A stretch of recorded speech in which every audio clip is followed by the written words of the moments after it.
All right. Are we live? Who knows? Who knows? Fighting a battle with technology currently. If you can see me out there, let us know. Noah, I don't see your screen on my screen. I just pulled it off, but we can pop it back on when it's. Oh, I see. Because we're both in this. We're still waiting for it. It's San Diego FC. What would it be without already starting late? You know what I'm saying? That's a good point. Okay, so their stream hasn't started. No. Is anyone in our stream? Is the question. That's the real question. That is the real question. But we did just start it, so we'll give it a sec for people to trickle in. That's my voice. I don't like that. We sound. Oh wait, it looks like we got 9 people. I see a 9. Yeah, I just checked on the thing. It looks like we're streaming. Let's go. All right, welcome to the 9 of you who are here for our second ever live stream. Appreciate you guys tuning in. Hopefully, we'll get a few more trickling in. Okay, we got Brando. Brando, our first chatter of the evening. Let's go. We got a active chat. 13 up to 13. Okay, welcome in everybody. Welcome in. Ari, if you were a Twitch streamer, like how would you do all of that? We are indeed streaming. Owen, thank you for the confirmation. What do you have to do? Like, thank you for the 5 gifted. Yeah, thank you for the. Well, I guess this is as good of time of any to shill here. We do have memberships available if you are interested in that. We're going to be posting an exclusive interview with Jordan Morris to members only that I did yesterday. We talk about Club World Cup stuff. We talk about some off the field stuff. So if you want to become a member, all you got to do is click that join button down there. There's a bunch of different tiers. You also get Caitlin Carr, Matt Doyle, your faces. You'll see them on Apple TV as well. Boys, this is what it's all about. To be on the ground, to feel the energy of the fans, and to know, Caitlin. All right, yeah, we got Weeby, we got Goss. It looks like we got Caitlin Carr. All right, they got the whole gang out there. So, oh no, let's go. That's Doyle. That's Doyle. Right? You're fired. Stop yelling. Aren't these your boys? Yeah. No, I need to. Beanie threw me off with Doyle. And San Diego oh damn, that looks kind of lit. That does look kind of sick. All right, so yeah, we are doing some expansion draft coverage and reaction tonight. But as Brando brings up in chat, we're also going to be talking Sounders and Jesús Ferreira. So I feel like we can keep this pretty much whatever you guys want to talk about. Feel free to ask us questions or give your takes on anything either related to Seattle or league wide. And basically expansion draft wise, no, I was thinking we'll just react to the picks as they come in, and we'll give our takes on if they're good or bad picks. That's what I'm looking forward to. If you want to pull up on that side screen, if you want to pull up the draft with the audio on, and then I can just pop it on anytime anything interesting happens. Okay, it'll be on your other screen, like on your YouTube. You don't have to worry about mine. Oh, I see. I see what I mean? I see. Yeah. Okay. Technology. You guys should have seen us try and set this thing up. Dude, it's crazy. We've got a webcam and a light and a whole thing. This is a lot of technology for me. But yeah, thank you all for tuning in. 26. We're up to 26. All right. We are you count Andy over here. So expansion draft wise, it's not the most exciting MLS event on the offseason calendar, but I am interested to see who San Diego picks here. For anyone who doesn't know, maybe you're new to MLS, this is how they nice couch. Thank you. Appreciate that. It's pretty new. This is how part of how expansion teams build their rosters. They get to there's a list of unprotected players from each team, and they can just take their pick. So we'll see if a Sounder gets picked. That has happened in the past. And it'll be a good kind of window into their roster build because they really haven't. Their roster is pretty thin still. We've been waiting for them to ramp it up and put their squad together. Ken says Craig is essentially assured J.O. the Sounders will be safe from anyone being taken. Believe him, and if so, what did it cost us? I honestly have no idea if the Sounder is going to get taken, but if J.O. says that, I believe him. But maybe I think Craig Webb said he has some rapport with the brass down there. I know Tyler Heaps, son of Jay Heaps, is running point for them. So we'll see what Tyler has up his sleeve. And we're going to critique his work as well. If he makes a bad pick, we're going to roast him. But if he makes a good pick, we're going to give him credit. I'm going to pull up the list of eligible players before we dive into this. And also MLSsoccer.com guru Joe Lowry wrote down some guys that he thought they should target, which might dive into that a little bit before they start making the picks. Steve, is it an unwritten rule that the Sounders cannot sign former Timbers and vice versa? I think we should talk about that because, Evander. That's been my pick. I've been like, yo, sign Evander. Yeah, well, I mean, Zach Wani, right? That's true. So that's one example. I feel like there's a couple. Did Kenny Cooper, is that slander? Who am I Did he thinking of? play for us before? I don't know. Remember. But no, there are guys who have played for both teams. It was funny talking to John McCarthy at MLS Cup a little bit because he was MLS Cup MVP for LAFC, and then he jumped ship to the Galaxy, and he was saying that the guys actually weren't giving him that much of a hard time about it. Well, if you really want to think about it, Craig Weibel won a MLS Cup with the Galaxy, so That's right. You can come from wherever. Okay, does it look like they got a pick in? Oh no, they're just talking about. Okay, so they're talking about Chucky. That's the one DP I believe that they've signed so far, which I think that's a good initial move by them as far as just a draw, like a big name, but they got to build it out around him. So that's what we're gonna watch them do that live together with the 30 of us now that are here. 30 people. Hell yeah, thanks guys. Potent Quotables has to go back to work. I mean, you could work and watch that. We're working right now, draft.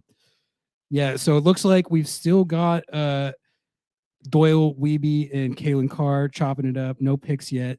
So, yeah, I mean, guys, feel free to just hit us with whatever. I was going to wait a little bit to dive into the Jesus Ferreira stuff, but if there's demand in chat, okay, so James says, takes on Sounders being Dallas North with Jesus Ferreira and Paul Arriola. See, now that's that. So I think just to get the Ferreira takes rolling, I think one of the funniest potential things about Jesus Ferreira potentially joining the Sounders is that between him, Jordan Morris, and Christian Roldan, you have like the USMNT bot. Like that's the B team. That's their I mean, it would be funny to have all three of those guys on the same team. Liam wants to name my children Ari and Noah. Liam, thank you for that. Thank you, Liam. Oh, so TB, someone's saying TB is reporting that Arriola is actually in talks with the Sounders. I thought we were doing a bit. I was doing a bit. Pull that shit up, Jamie. Hold on, I'm working on it. Yeah. Let's see if we've got confirmation on this. See, you TV text report. him right now. See if he'll come on. See if he'll come on. Tom, come on my show and talk about. We got Arriola. Yeah, do it. Text him. Okay, I'll text him. Text him. He's up. He's posting. Look, I've gotten 3 tags on Twitter so far, dude. This is breaking news. This is why we're streaming. Yeah, absolutely. Do you think Weibel is willing to let Rusnak walk? I don't think they're gonna just pay him whatever. Like if he's asking for something crazy, then I think they would probably say, buddy, we're the Seattle Sounders. We can go get a 10 for less money than that. But I do think there is there's like a certain degree of like loyalty and equity there for what he's put in, which some people will say might not matter, but I think that does play into it. And there's continuity to take into account there too. So that's another reason I think that they might be inclined to try and work something out there. So TB apparently reporting that Dallas would take on some of Arriola's salary. Look, if Paul Arriola for the right number, I don't mind that. I wouldn't want to like break the bank on him, but he's been a solid MLS player throughout his career. I feel like he's been injured a lot the last couple of years though. So I really I'm not adamantly opposed to the Paul Arriola idea at all. But like I said, the price would have to be right. Could this be like just like a massive blockbuster trade? Like all of this stuff a trade with going both on? of them? Yeah, that would be an all-timer. I don't see how we can trade for both Arriola and Ferreira with Yam. Dude, Nico is on fire. Cash trades with the new rule owners are going to vote for tomorrow. I'm about to call. Where is Nico? We texted him. We got to get Nico up in here. Liam with our first ever donation. It looks like. Wait, how do I hold on? Sorry, folks.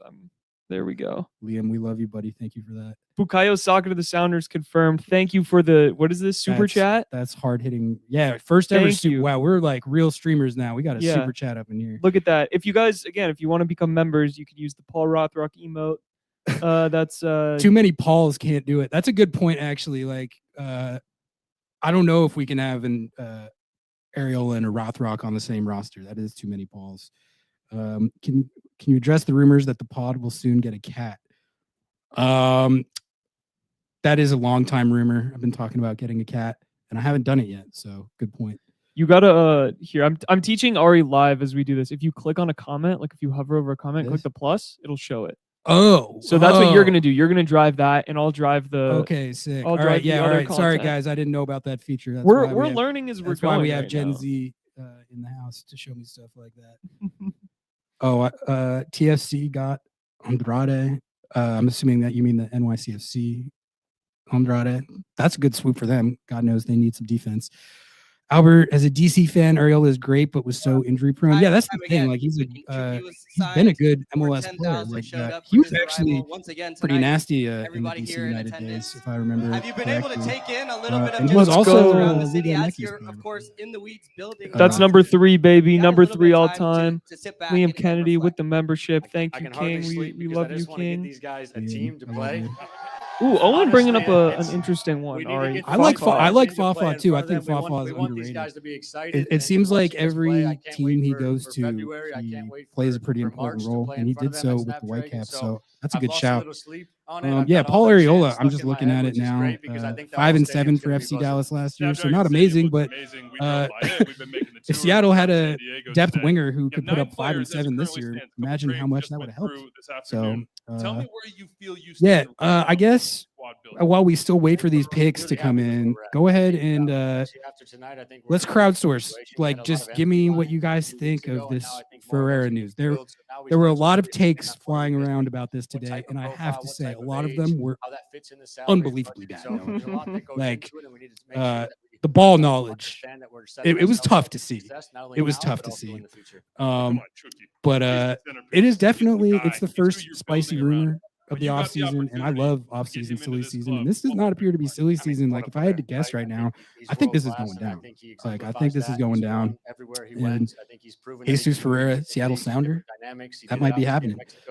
What I mean, in Italy, I understand like the frustration from people when they see this as like the Sounders are going and signing another distressed asset. Like the Sounders are going to just be another, it's another full bot squad or whatever. That's like what I'm gathering from my my intel into the Soccer Century says any advice for the Sounders fans? We're working on it. We're definitely working on it. Started blasting Papa Roach. It'll come, I think. Okay. We're very close. All right. Well, I will literally, I know for a fact the reason why this potential move has created so much consternation for two reasons.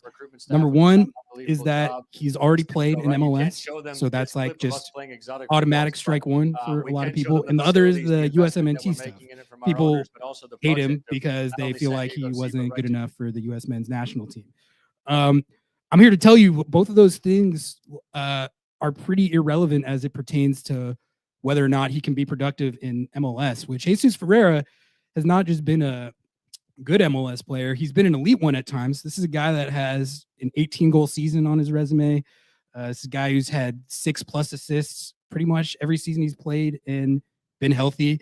And I even think that the notion that he had this like crazily bad year last year isn't even that true. So there's two issues with this. Number one, he did have a muscle injury last year, which, as we all famously know, yeah, that honestly, that makes him even more of a sounder. But that is something to take into account. And he also, what was the other? I don't know. I can't remember what I was going to say. But he had a down year statistically. Yeah, he had a down year statistically, but he started 14 games. Thank you for getting me back on track. Of course. He started 14 games last year, limited due to injury, and he put up 5 and 6. Again, like that's production that Seattle really could have used this year. And I think also the logic behind an intra MLS move like this is I think it lessens the risk regarding like adaptation to the league and whether or not they can handle things like the travel and the physicality. Ferreira, you already know that. He's been in the league for years and he's still only 23. So basically, no, I mean, I'll just give you what I think is the correct take on this, which is that as for TAM money, I love it. Hell yeah. I love it. I think it's honestly an awesome swoop. As a DP, I would agree with the people who would be underwhelmed by that. But I'm going to wait and see what the deal is. I think everyone right now is assuming for a fact that he would be a DP, but I don't know that that's the case. Like maybe there's a way that they're going to try and work around that. And in that case, I would really like the move. So anyway, that's where that's kind of how I think of it. I mean, Noah, did I say anything that was was idiotic right there? I think for me, like I'm biased here, folks. I played for FC Dallas's academy. You just I literally brought that up to work that in. No, I was at this man's first game. I photographed this man's first game. In his first game, he scored. I have been a Jesus Ferreira fan for a long time. And like James reminded us here that he was going to move to Spartak Moscow for 13 million last January, but for certain reasons, the league said you can't go to Russia. Which I think probably is justifiable reasons. But this is a talent that is, yes, a little bit of a distressed asset, but someone who is a really, really good player. And honestly, he was not excited about being in Dallas for another season. It's very clear that his relationship with the team and he's his just been there relationship with the forever. city, He came up there, and I think sometimes in a situation like this, a change of scenery could be a good thing. And I also think there is a world where you put him on this team in Seattle with better attacking talent around him than he had at FC Dallas. Maybe that elevates his game, so that could be playing into the thinking as well. But either way, all the takes that you're seeing out there about how he's like a wait, I think we might have a pick coming in. Pick coming in. I'm not sure. I think they're interviewing the fans. Okay, go on your screen. Yours and you're lagging. Let's see if you can.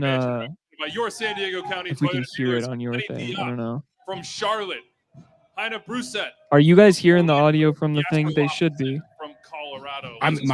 This thing is not playing at all. So I think we got selections here in the expansion draft. But it looks like they're not picking. High upside Wait, Noah dogged Weston McKinney. Is that what I'm hearing? Noah, did you dog Weston? No, I absolutely did not dog. I never even played Weston McKinney. So I was on. If we're gonna talk about academy, there's like the guys who are going to be in MLS 100%, and then there's like you'll probably play in USL, and then there's like you're pretty good, you'll play college soccer, and then there's like okay, yeah, you play soccer, you might one day get there. So that's where I was at.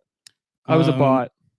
Jacob, okay, yeah, you can have audio. Okay, I'm for it if it's a deal, but this can't be the one acquisition and call it a successful offseason. Will we out of the team next season? If so, okay, I agree with that. Like it can't be Ferreira and that's it. But I'd be. They're going to sign Paul Arriola. I would be surprised if that's the plan. But what I was going to say is that like any take you see out there that he's like a bum ass player. It looks like they did make a selection. That is not. Yep, they made a selection. Here we go. Okay, who do we got? Hold on. The pick is in. We got to go back. I don't know. We're going to see here. We'll see if this is working. I think I saw the name, but I'm going to double check this real quick. Make sure this is right. Yeah. I'm pretty sure they took oh my god. Now Diop is a guy, Tyler, that just Somebody Diop. Yes, no wait. That's who it was. Isn't that is that a super draft pick? Yes. So wait, how does that work? We see Jeremiah is joining us too. Oh wait, was Yeah, I think. Well, no, that was. Why are they showing? Wait, what's going on? Like here, super dude? draft highlights? What's happening? Does anyone know? We can't hear it because Ari's got the bot computer going on. Yeah. Someone tell us what just happened. Noah Brando wants to know what position you played in soccer. I was a lot of things, but I played the 9, and then I played. You played the 9. I did, and then I played a winger in college. Okay, Jeremiah is here. Ari, turn your computer audio on so we can hear him. Jeremiah, you're live. Whoa! Us. Hold on. My computer audio is on. Is it? There you go. Yeah, turn that up. Hello, Jeremiah. Hi, can you hear me? Yeah, I still can't hear. Oh, that's on my computer. Hold on. We're clearly really good at this. We're troubleshooting. Oh, maybe that's it. Yeah. Wait, can we hear us? Jeremiah, talk. Can you hear me? Yeah, let's go. Let's go. Technology. We figured it out. Technology. What's up, Jeremiah? Hey, You ready to expansion draft? is that what we call this? Yeah, we're expansion drafting. We were just diving into the Ferreira takes. I don't know if you heard me popping off, but I don't know if they're picking or what's going on with Weeby. Who cares? Do we care about what San Diego's doing? Let's be real. Do we No, care? not really. It was mostly an Where are excuse. we? to try Let's live stream. talk. Jeremiah, give us your take on Jesus Ferreira potentially joining the Seattle Sounders, as was reported today by Sounder at Heart. Great. Yeah, website. by Sounder at Heart, good website. I mean, I think it's a good trade. I think it's a good it's a good move. It depends on what they're giving up, and from what we know, it seems like a reasonable move. I think the concern most people reasonably have is this it? Is this the big move? Everyone had sort of gotten themselves amped up for potentially a big DP signing, and if this precludes them from doing that, it's underwhelming, I think. Yeah. And that's an understandable reaction. So in a vacuum, I think it's a great move. You're talking about picking up a soon to be 24-year-old striker with 53 MLS goals, 15 more national team goals.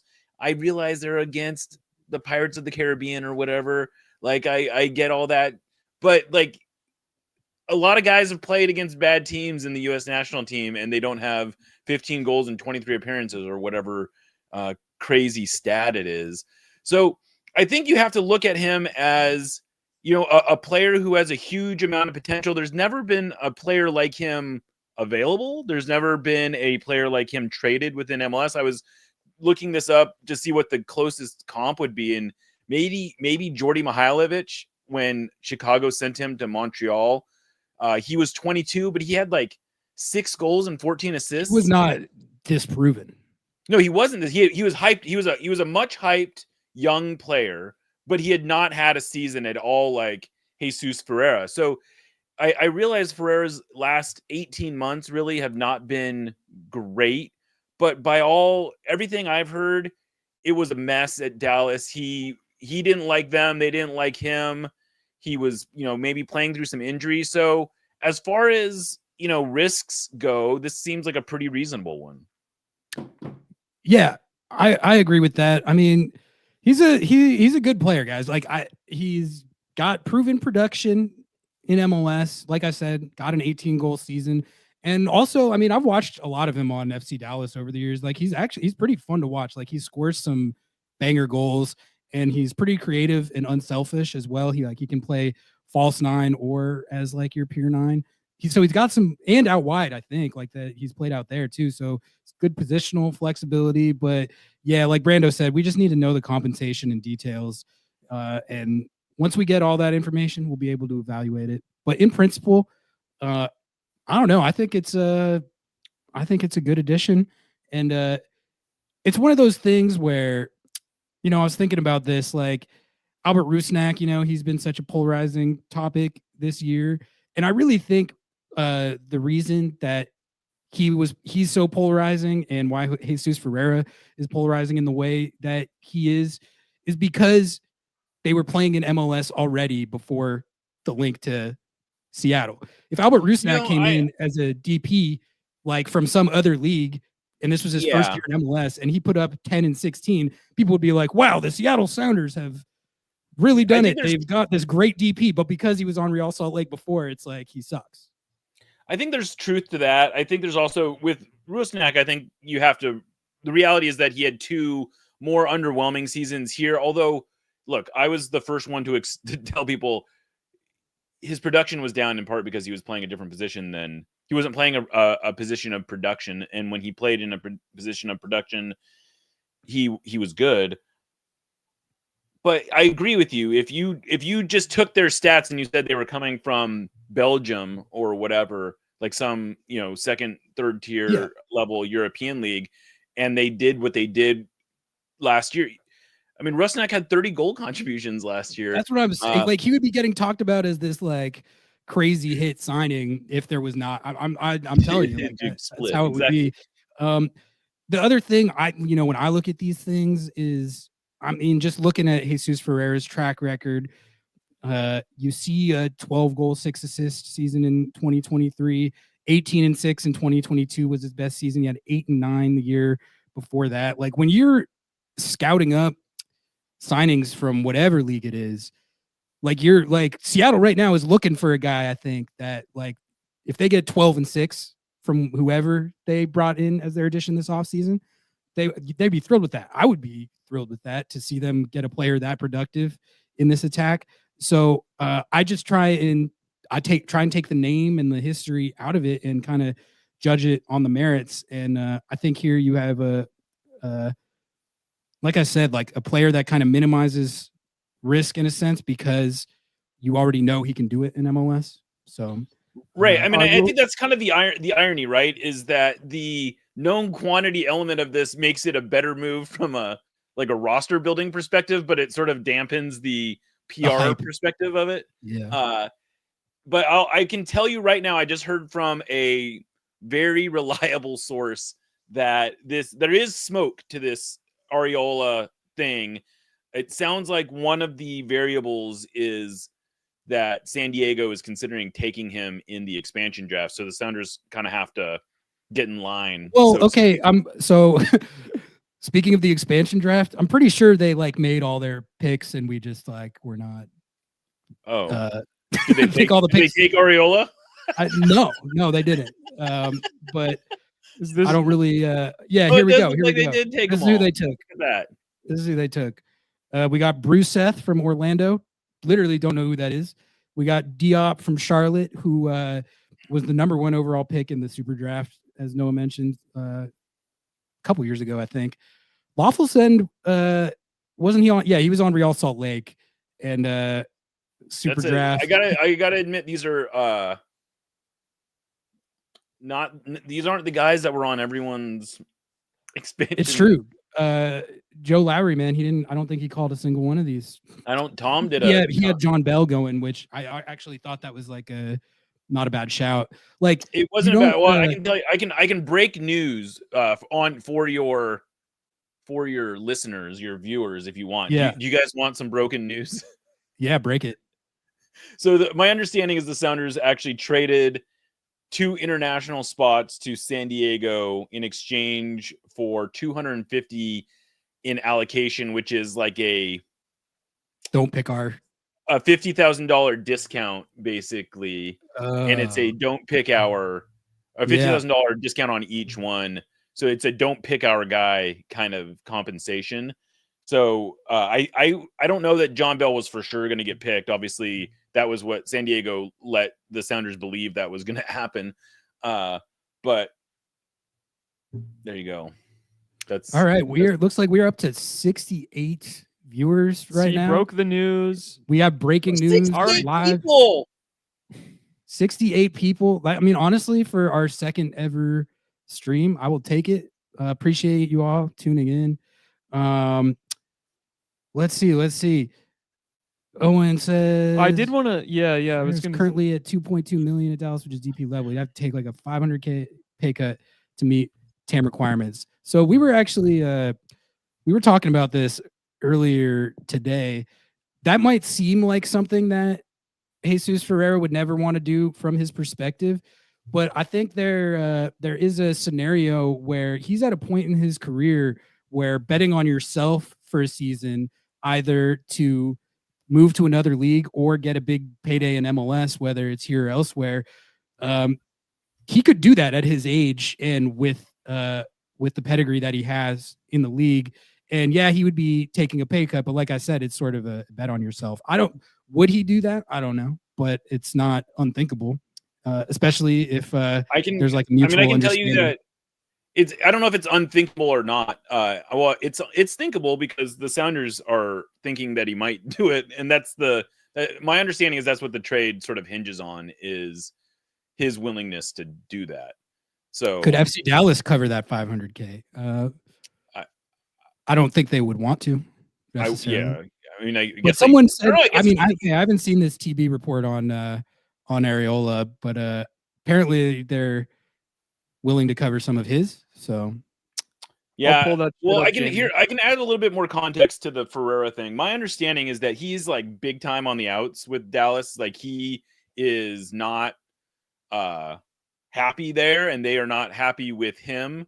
And so both parties are motivated to sort of like break this thing up. And I suppose if you're Jesus Ferreira, maybe you're looking at the Sounders as, like you said, it's a chance to sort of reinvigorate your career a little bit. And if he does well, the Sounders, he's still 24. I mean, he's not even 24 yet. So if he has a good season, there's no reason that he can't bounce next year. And I'm sure that would be part of the agreement with the Sounders is like, hey, if you guys get an offer for me, you got to let me go. Yeah, the way I was, kind of seeing it was like, you have the opportunity to play in Champions League, which is going to get you a lot of South American looks. You have an opportunity to play in the Club World Cup, which is going to just get you a bit like across the board looks. And you have an opportunity to play for a team that was one game away from MLS Cup. You were really close in, Open Cup. There is success to be had on this team. And if all you have to do is, I don't know, play well for a season and elevate your stock, and the Sounders are like, yeah, come play with us, take a little pay cut, but if you want to go, you can go. We're not going to hold you back. That sounds really enticing if you're in a situation where there comes a point in everyone's Dallas career where they're like, I cannot be here anymore. Please get me out of Frisco, Texas. And it seems like that has kind of where we're at. I don't know. Yeah, I mean, is Paul a forward or a winger? He is a winger. Yeah, he's a winger, and I think this to me suggests is the Sounders are trying to do a little more 3-5-2 kind of look, and I think that doesn't necessarily mean that's going to be their base formation, but if I'm reading between the lines, I don't even know if you have to read that much between the lines, but Weibel in his press conference and then in his interview with me afterward basically said they want to be more formationally flexible, and a 3-5-2 would be a different I feel like look. they always say that every year, and then it just goes back to the 4-2-3-1. I mean, it might still be their default position. How good was that photo selection, by the way?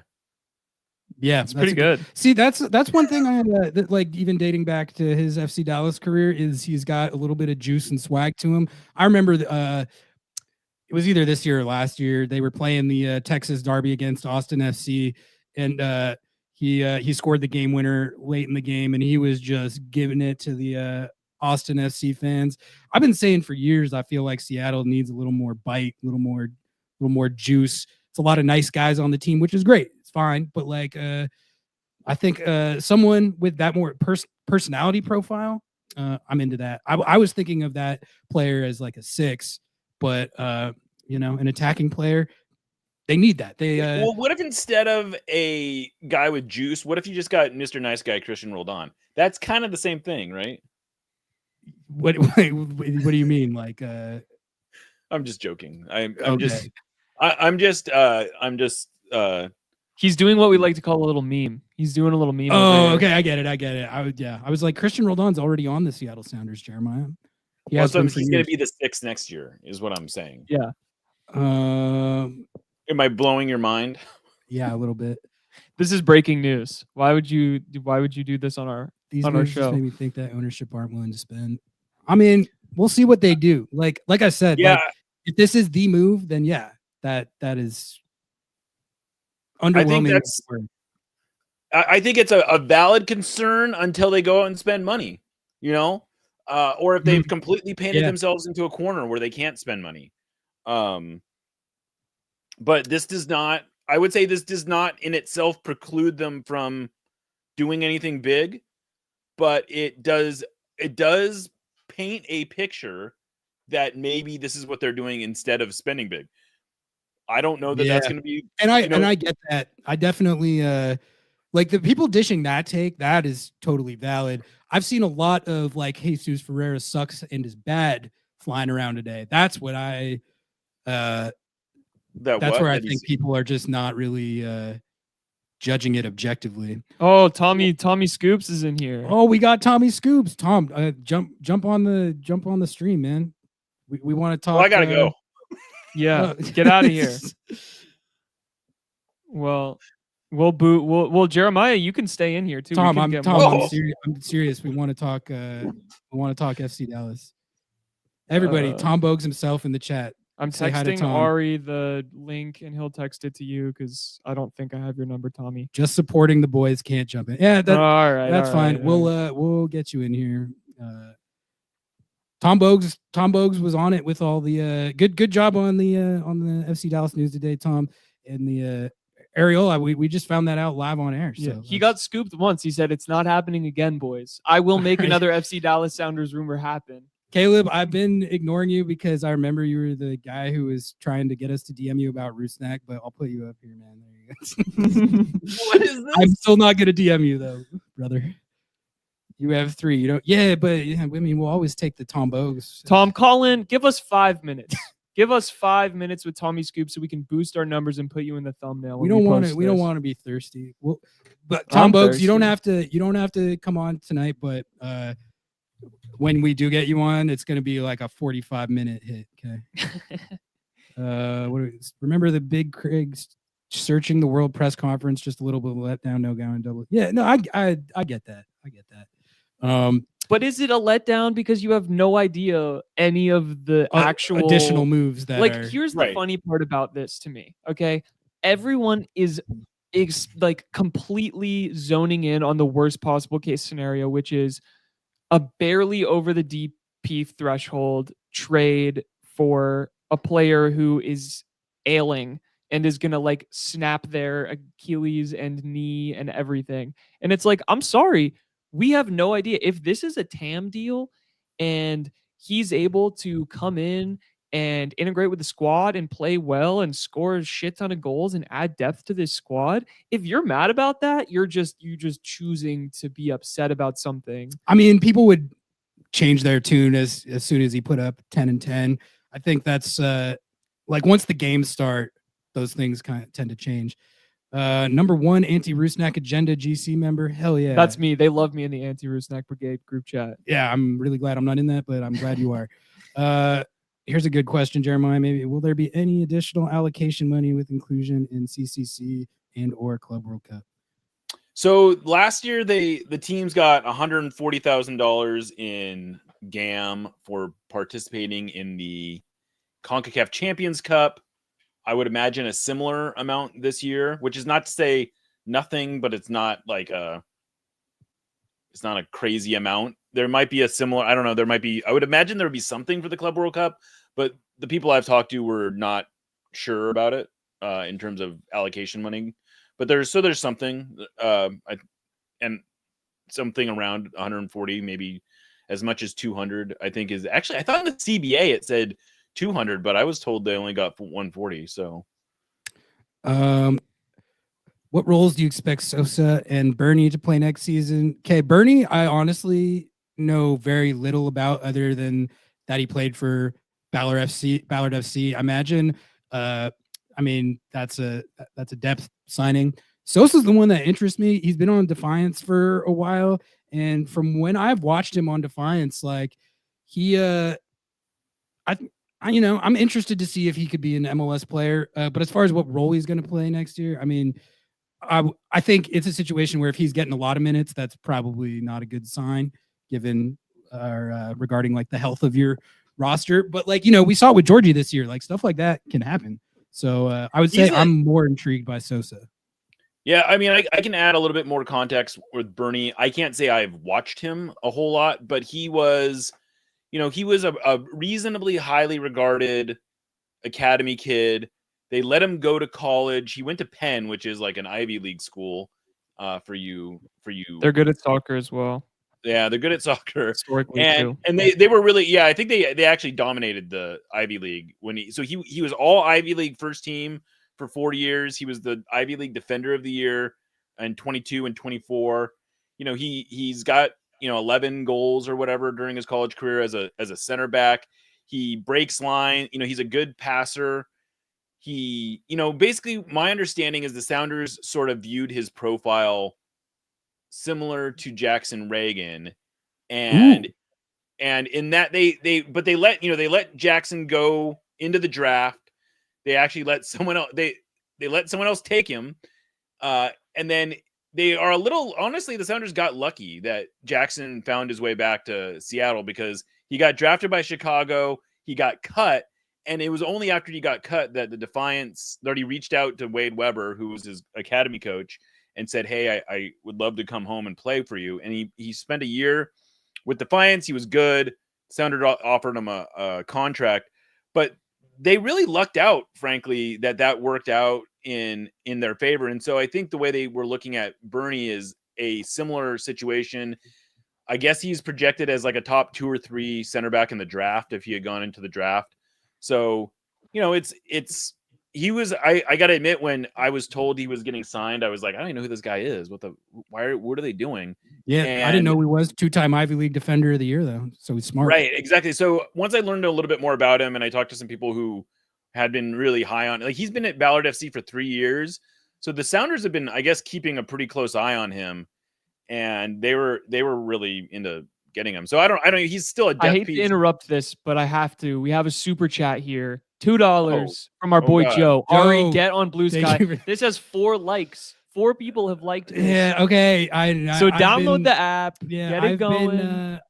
I've been a fraud about this. I've been saying I'm going to do it, and I haven't done it. I'm making them cry Twitter from my cold dead hands, bitter about it. But no, I know it has to be done, and I have the account, so I'm gonna. Yeah, okay. Tom Bogue's still in chat, telling me to get on Blue Sky, bro. All right, I'll get on Blue Sky tomorrow. Send out my first. What do they call it? What's like the name for a Blue Sky tweet? They're called. It used to be called a skeet, but I think they're still called changed skeets. that. I refuse to call. I call them posts. Yeah, they're posts. Okay.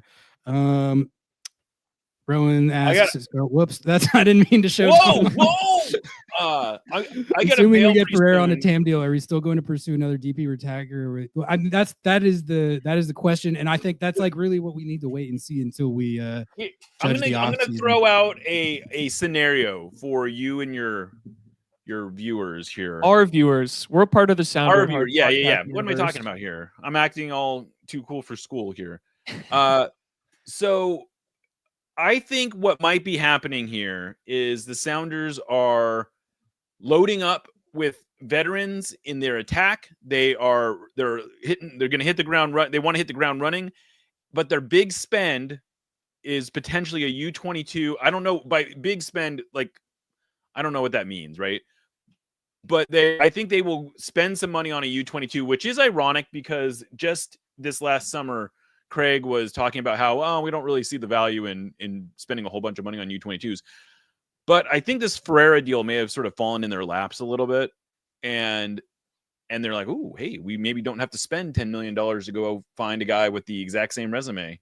Maybe we could get him for a lot less. And so I don't know. That's my theory, is that my informed theory is that they might be going out and spending, like, if they spend a lot of money, if they spend a big transfer fee, it will probably be like on a U22 or something. Kind of a similar question, but if the Sounders trade for Ferreira and Ariel and then re-sign Rusnak, would there really be much money left? I mean, if you get Ferreira and Rusnak both on max 10, Ariel, I can't imagine it's that expensive at this point. No, I would. If they're not even having to cover most of his salary, like so I don't really think he factors in. Yeah, my suspicion on Areola, what's he on? He's on over $1 million probably, or something like that. Still, whatever. So my suspicion is that whatever I'll look that up. Whatever Dallas is covering brings him below a max salary. Like, so the Sounders wouldn't have to spend any allocation to buy him down, is my suspicion. Is that it's probably what the deal is. Got it. All right.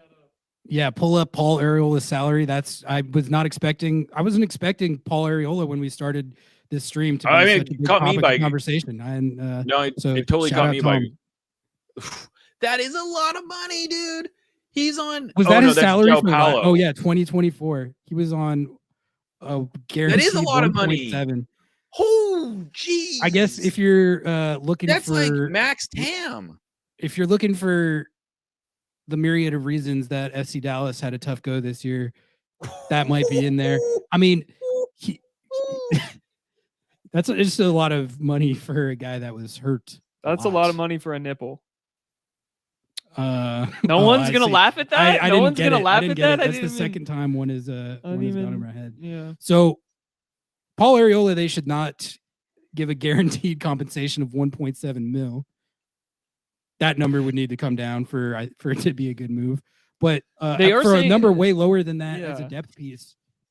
Tom Bogues is reporting that they're going to cover some of it, but 1.7. I mean, I would honestly have to guess they're covering like $1 million of it for it to Here's make any okay. sense. Here's my question, and this was posed by Tim Foss in our Slack channel here. Why are we giving that guy airtime? I'm stealing his clout here. He said, "Is the new manager trying to clear house a little bit in Dallas?" Oh yeah, for sure, for sure. I'm actually bitter about FC Dallas's new manager. No one's going to care about this, but I'm bitter about it because they poached Eric Quill from New Mexico United, who was an awesome coach in the USL for my hometown club. And I understand it. They probably threw a bag at him, but I wanted him to stay in my home state. Yeah, Jeremiah, you had a good reaction to the Paul Arriola salary. Dude, that's insane. I would, if you would ask me what he was on, 1.7? I would have said below $1 million. I would have guessed around $1 million. I mean, he's close to double what I would have guessed. That isn't. You know what the other thing is about this? Go look up how much they gave up to acquire him. Yeah, that was a huge trade with DCU, wasn't it? Yeah. I bet you they gave up another $1.5 million or $2 million in allocation to get him. $2 million general allocation. $2 million. Yeah, it was. With Yeah, MLS record more. trade at the time. I remember this now. That is a 30% sell-on clause. Oh my god, they're gonna get a sell-on. Oh my god. Outside of MLS. Well, no, they won't get a sell-on for this. I don't think. But can you imagine? They're like, oh, we got to get that 30% sell-on on Paul Arriola. He's on $1.7 million. You're never going to sell him. What are you talking about? Yeah. He will never leave. Well, now he might be a Seattle Sounder. He was it's funny because Arriola and Ferreira on its face, like I think are solid moves, but it's literally like if I could name two players that would tilt people in terms of like the lack of ambition storyline, that's like the two I would name. even though I don't really see it like that. It is who reported that Arriola trade from DC to Dallas must be handsome. That was Tom Bogues in the MLSsoccer.com days. Oh, now we got people asking Tom to break news in our chat. Tom, break some news in our chat. Hey, we're up to 94 viewers. I can't believe Tom won't come in here and break some news. I think like we're the biggest soccer show. This soccer-wise shit, no one's ever heard of that. Tom, when was the last time soccer-wise streamed live to 94 people? Probably a lot more. Exactly. I want to ask Tom where they got that set they were on for MLS Cup. That was. Oh yeah, I saw that. That looked nice. We went to that. It's some studio in LA where they shoot the FIFA covers and stuff. It was pretty cool. Can we get the Sounder at Heart budget to get one of those, or are we out of our depth? I'll have to run that up. I'm gonna have to run that out to accounting. Yeah, check accounting. Tom, I'm gonna put all the people asking you to break news up on the screen here. What about CF Montreal? Oof. They can't sign anyone this season because they're spending too much money changing all of their signage to include French only. No one deep cut. I'm bombing today. Oh my god. I mean, I think I'm just not picking up the humor. The Tom Bogues is taking over the chat. Jeremiah, LeBron, or MJ? These are basketball players. I get we're going outside soccer. I mean, it's LeBron, right? I mean, I don't know. Easy. That's where I come down on that debate. Like I watched MJ a lot, and I watched a lot of NBA in the 90s, and I respect what MJ did, but it's such a different level. it was I mean, I guess in a way he was I bet you he overperformed what the standard was at the time at a higher level, but Yeah, I mean, I like that answer. Y'all think Jackson Reagan has any shots to be included in the trade to FC Dallas? no. I would not be No, down with that. That is not what's happening here. That is not what's happening here. I guarantee Jeremiah, that. okay, but that's actually that's a good question though. Like in terms of player compensation, who do you think it could be? I think the players who I would have on my list as potential moving players. So this is speculation. So I am not using. Wait, this is not. Can we put up like a banner here? Hold on, wait. Speculation. Jeremiah is not reporting this as news, but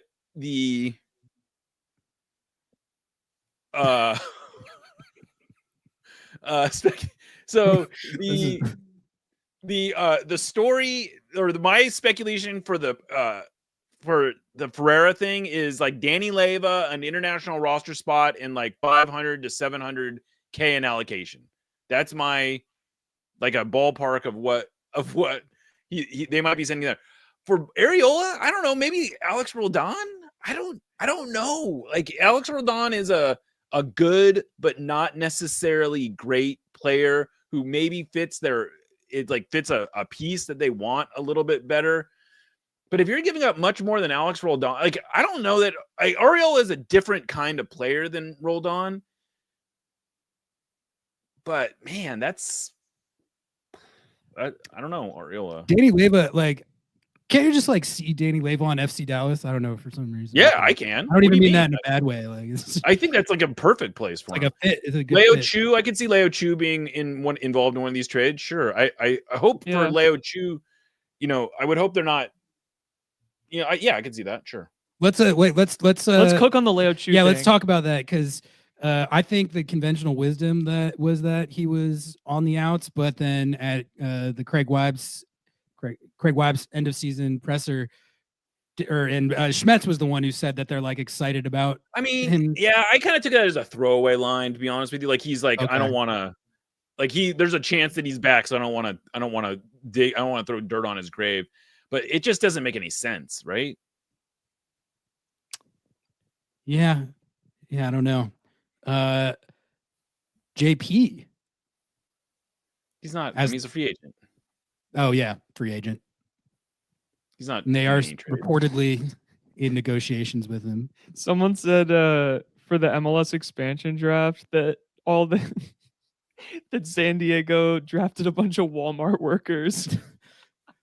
I mean, like I feel like the people always get really into the protected and unprotected player lists and stuff. Like I was joking that Inter Miami should have left Messi unprotected. Like, San Diego FC selects Inter Miami forward Lionel Messi in the expansion. But like it's typically like depth guys that they can trade, or it's like filling out your roster. Well, it seems like they didn't even do that. It seems like they just picked a bunch of young guys that they're probably going to fill their second team with. I mean, Diop has some upside. Waffleson's like a role player that he's been a role player in MLS. The St. Louis City kid, I don't know much about, but he scored a goal for them. He has an MLS goal, I think. And then who was the other one? I don't know. But that like okay, I'm gonna bounce 2 minutes, guys. I gotta put my kids to bed. I got 2 minutes. Yeah. Do we need anything? That's fair.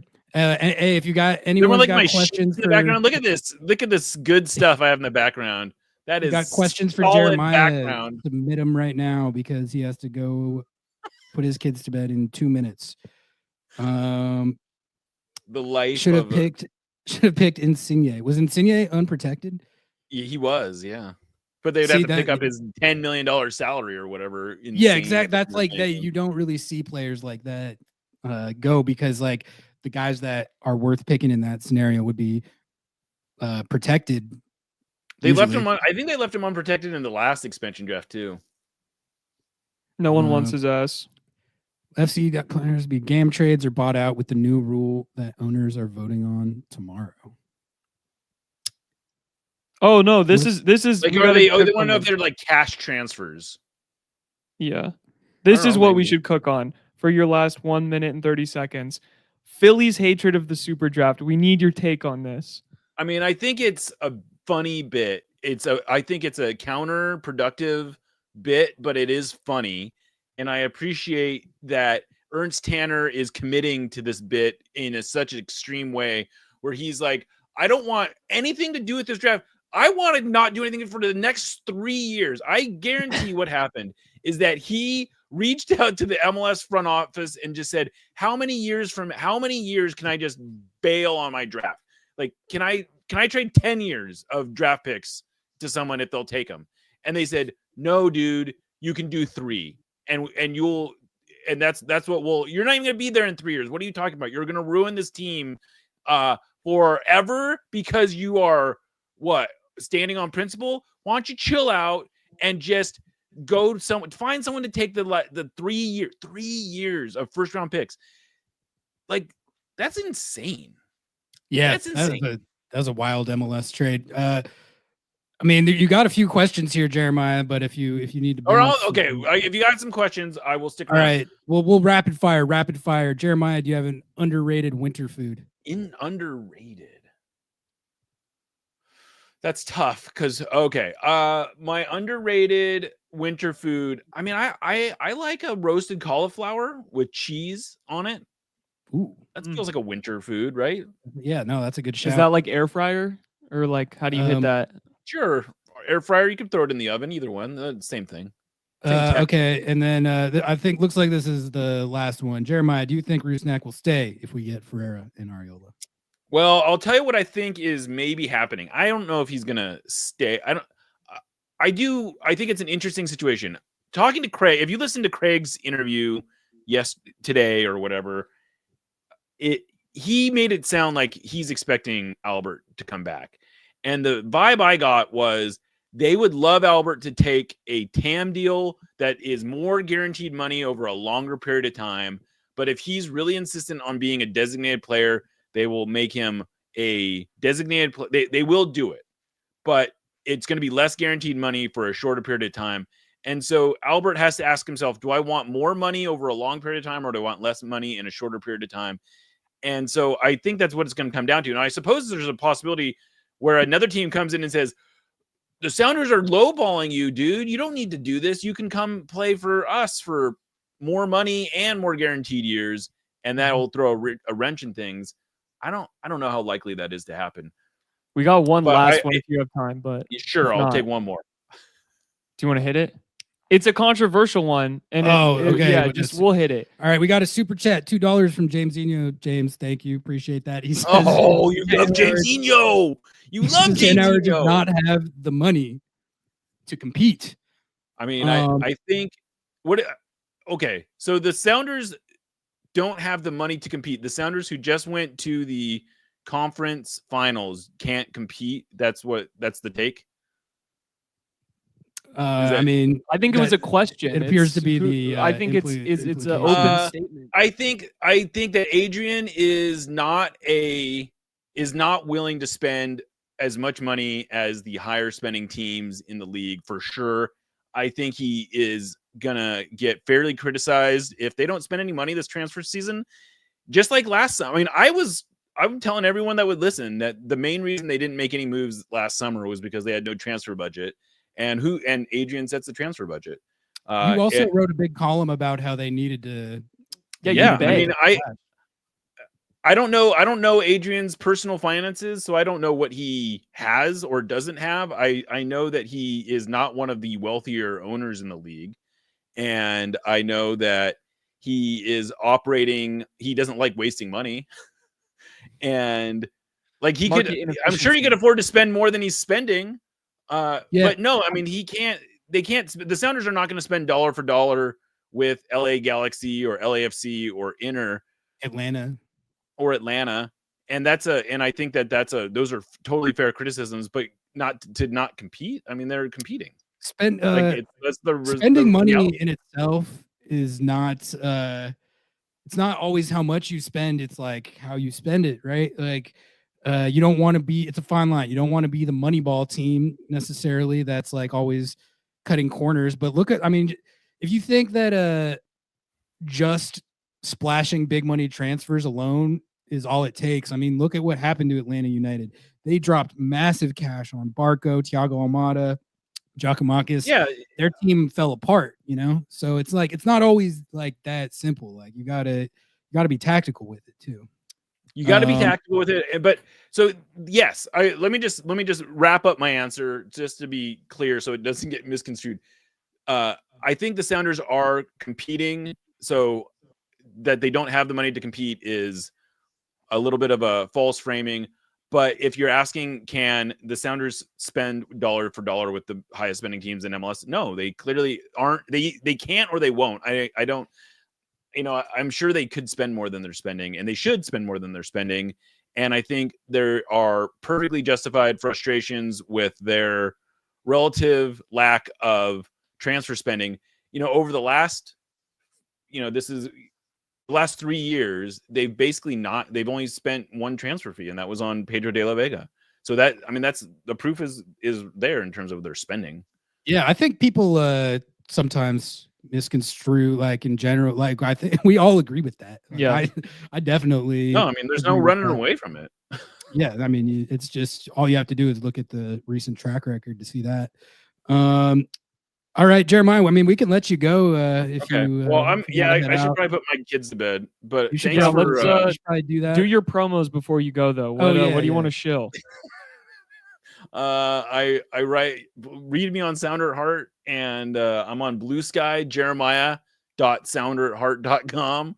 Follow sounderatheart.com on Blue Sky. I'm still on Twitter. I understand where he's coming from, but I will say Blue Sky is a far more satisfying I've looked at the timeline, and I got to admit, I was like, this feels serene. And it is. Don't get me wrong, you still don't get the same dopamine fix that you get on Twitter, because Twitter is, you spent years curating your timeline on Twitter, right? Mm-hmm. So it's not there. And it's going to take some time to get you up to speed on Blue Sky, but you don't have that cracked out for you page where it's like showing you that like, is the craziest shit ever. Yeah. Also, I will. Oops, sorry, I clicked the wrong one. Where is this? Serene is another word for empty. My bad. What word was I looking for? Answer to the Vargas will stay or go. Go ahead and listen to the latest episode of No Sadia. Don't you hit on this in that episode with Craig? No, Yes, we actually didn't talk about Craig. that, because he answered it really sort of straightforward at the press conference. He just said that's what it was. He's There not was an going article anywhere until the summer at the earliest. So that makes I think they want to sell. They want to shop him around at the Club World Cup, I think, is the deal. Yeah, but you wrote a great article about that, and you have a one-on-one interview with everyone's favorite or least favorite Sounders character, Craig Weibel, that everyone should go listen to. No Study at This. Great podcast. Figure out how to spell that, and you win an award. So it's linked all over Sounder at Heart, so just go there. Just go to Sounder at Heart. Well, thank you so much, Jeremiah. Yeah. We appreciate you, and go be an adult. We're going to be dumb idiots over here. So no one roasted my background, so I appreciate it. Yeah. Ours is not that sick either. Yeah. All right. See you guys. Later, Jeremiah. Thanks for hopping on. Appreciate you. All right. I'm down to keep cooking for a little bit. Going. If you are, let's keep going. We're We got here. 87 people in here right now. I think at our peak we hit triple dig, thanks guys. Really appreciate everyone for making this a successful second ever stream. The technology was a battle, but we did it. Here we are. I feel like we look pretty good. I feel like we sound pretty good. Yeah, we sound good out there. Just let us know if there's audio issues. Okay, it looks like we got the brigade in chat. So that's. But brigade, we love you. We have rapport. We have rapport. Yeah. Some people are like, "Why do you dignify them?" I'm like, "Cause they're passionate. We don't agree, but like we're all passionate." Dude, that Patagonia jacket is sweet. I lost mine recently and I miss it every day. Yeah, my girlfriend got it for me for my birthday. So shout out. Okay, slight flex. Okay. All right. I can't take I guess you got a girlfriend. I can't take credit for it. Brando, will the Sounders upgrade the LB position? We've been talking about that like a all season. Jovan Jones vibe. Yeah. We do love a left back. Well, I think a high level. People always laugh when I bring up Brad Smith, but that guy was like, he was good going down the left flank, putting in those crosses. Like, Nuhu, for however much he improved at crosses at the end of the season, which was kind of weird and unexpected. Yeah, why did he turn up? Yeah, He came back. We talked about this with Jeremiah on our post LA Galaxy pod. I was like, yo, Nuhu like wanted to fist fight Brian and then came back and was like, actually, I'm gonna like learn how to pass the ball. Like, what was up with that? That was crazy. Noah, question for you from Lobbing Scourges merch when I can give you this, can tell you this. We are working on a project related to merch that we just had a meeting about today that we are very excited about. And on top of that, I can say we're finishing up our rebrand.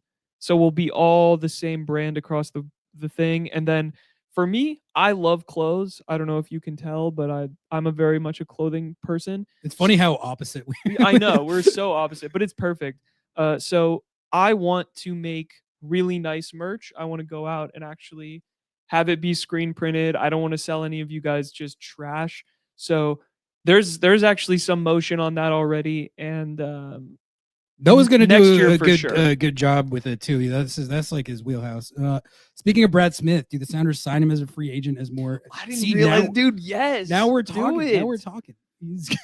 I didn't even realize. Should we go through the like free agent list? Oh yeah, we can. Like yeah, if we're looking for something to keep doing here, it's funny that we build this as the expansion draft show, and we like have barely. We were like, yeah, good picks. We don't really know anything about these guys. Let's talk Sounders. That's Johnny says Nuhu in attack is like a broken clock. Every once in a while, he will hit a ball and it will be perfect. See, yes, that is true for like most of his career. But I swear, the last like 2 games of this season, he looked like Jovan Jones, like on a couple of those crosses. I don't want to like overstate it, but he got an assist didn't he get an assist in the playoffs? Am I bugging?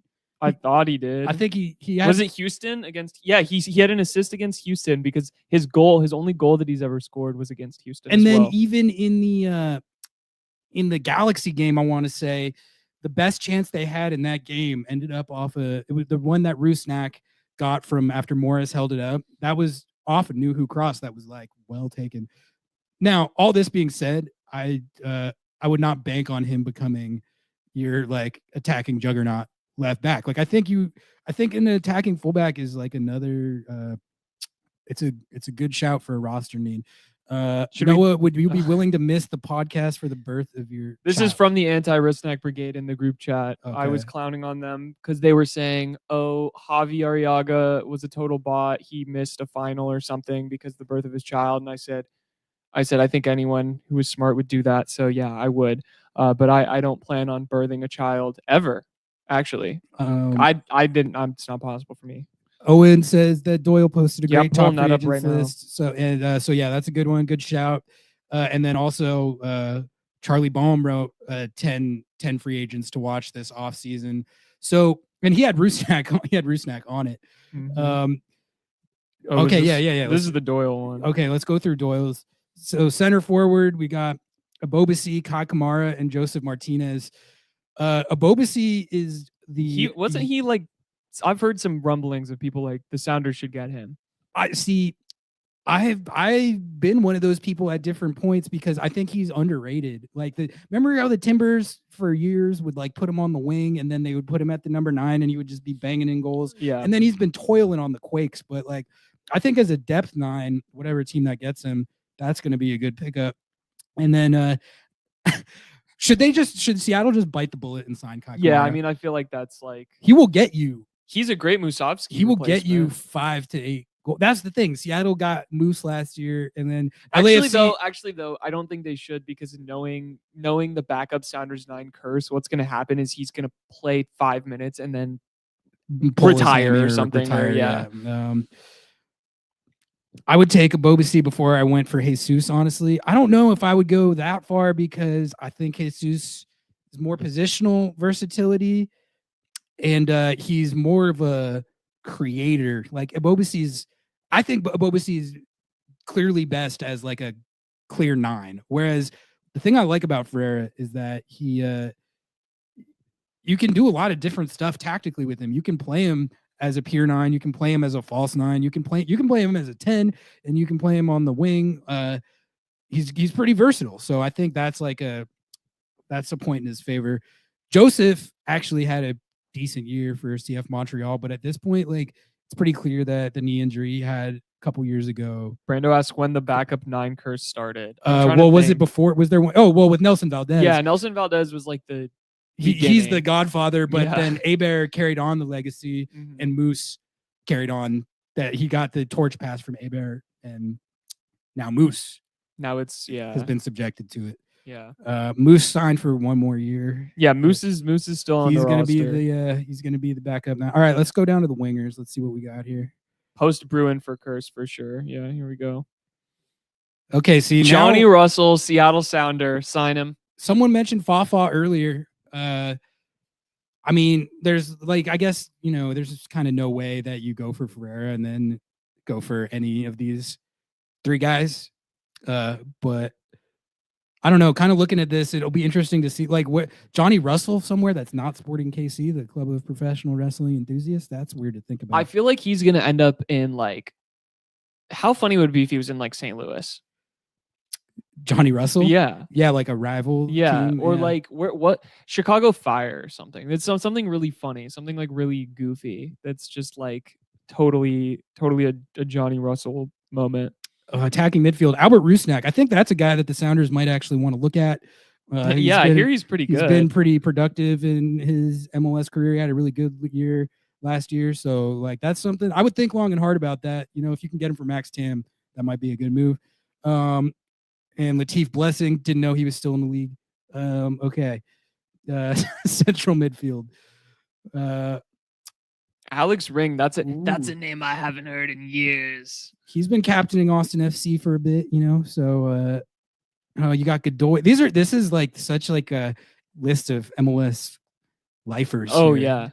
Yeah. This is like a 2015. If you were locked in, you're stoked on every single one of these. If this was a 2015 MLS roster, it would be loaded. Alejandro Bedoya, it might be weird seeing him not in a Philly kit, but he's pretty he's way up into his 30s. All right, let's look at these D mids now. Eric says Fafa is the most fun player to watch. He'll torch someone and then just way over it across. He's the goat of. He's the Nuhu goat. He's like if Nuhu was a winger a Yeah. little bit. Yeah. Okay, he's got JP on here. Ilie. Okay, we have to talk about the JP situation. Yeah, I think we touched on it, but like we got to dive into this. I think I said that I was out on JP, but what do you think? I just don't think. I mean, it's just like if the numbers are right. But like, what's the benefit of having him? I mean, like a great presence and mentor for the young players, like leadership and all that kind of stuff. But also, if he's more of a rotational piece than like a carry the load game in, game out piece, I think like he's still an effective player. He's just not. I feel like he just hasn't hit his top JP gear since the ACL. Yeah, I think he's just steadily gotten worse since the ACL, and I'm just like, you got to hedge your bets at some point to be like, yeah, he could come back and be awesome, but like that is such a core spot going forward, especially if you do plan on shipping Obed. You're only going to have so many more years where you can like find and integrate someone into that position, even as a backup or whatever. Like, I think you got to ship him. That's just me personally. Yeah, and it looks like people in chat are saying that it's time to move off JP, which I mean, I think I pretty much agree with that. But like, it's also if he takes a pay cut, like I don't think it would be the worst thing. Here's someone making the pro JP case. JP can give you the defense you need to hold on to the lead for the last 10 to 15 minutes. Only come back and yeah. He's only highlighting the pro JP. Give us an anti JP take. What value is JP bringing? What is the return on investment? So I mean, I think that's a good point as far as like what I was talking about with like leadership and mentorship and stuff. Is that worth whatever number you would need to bring him back if you're not necessarily getting that much value on the field? Like, it's a good point. Yeah. Well, I clicked the wrong thing. We gonna? I think if we re-sign JP, we're certain to be losing Vargas and potentially one of Leyva, Atencio. That spot is so vital for us. That's what I'm saying. We Yeah. have so much depth in the midfield. It's like why keep an aging player when you have youth coming up? You could make a very convincing case that the resources should be allocated elsewhere. Can I make a bet? Yeah. I'm gonna make a bet here. I think they don't re-sign him. It seems like it's trending that way. If you listen to what Craig said in the Sounder at Heart interview, which I do highly recommend you all go, and you can either read it or listen to it. It's on Sounder at Heart. Jeremiah interviewed Craig Weibel, and it sounds like they're like, okay, we need to make time for these young players. And I think if I'm reading into it, it's like I just feel like that's where it's at. You can see him going to Orlando to go play with. Well, it's funny because I mean they obviously Nico. signed Nico, but Raul has already been linked to them as well. God, how funny would that be? I think they should JP, just Nico Raul run it back. They should just. That's not a bad strat. I mean, they made the East Final this year with Nico, so you add JP and Raul to that mix. Oscar Pereira, Mike Cook, fullbacks. Ruan, pretty good MLS fullback. Yamil Assad, I thought he was a winger. Nick Lima, Raheem Edwards is that's a kind of random MLS player that I've always liked watching and felt was a little underrated. And could he be our left back? Well, and he's kind of like what I like about him is he's got that like attacking skill set. That's what I want. Mm-hmm. Orlando's building off the cast of Misfit Sounders, Dayton for Chutu. That I mean. We'll see. Didn't what Aaron happens Long with this already just get re-signed? Aaron Long is re-signing, I think, with LAFC. Yeah, that's what it was I don't know saying. if it's official, but I think it was it's all but pretty official. Which But is so sad. Can we talk about Aaron Long for a second? Because I love Aaron Long. I used to play Xbox with the guy, so I have a sweet heart with him. Good flex. Used to play Destiny with him and Andy Craven, my goats.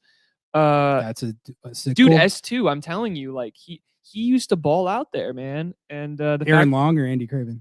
Well, both, but Aaron Long was a S2 legend, and I'm sad that we couldn't lock him down. They famously let him go, and he became the defender of the year for the Red Bulls. Mhm. So that was I think I was talking about like a year or two ago.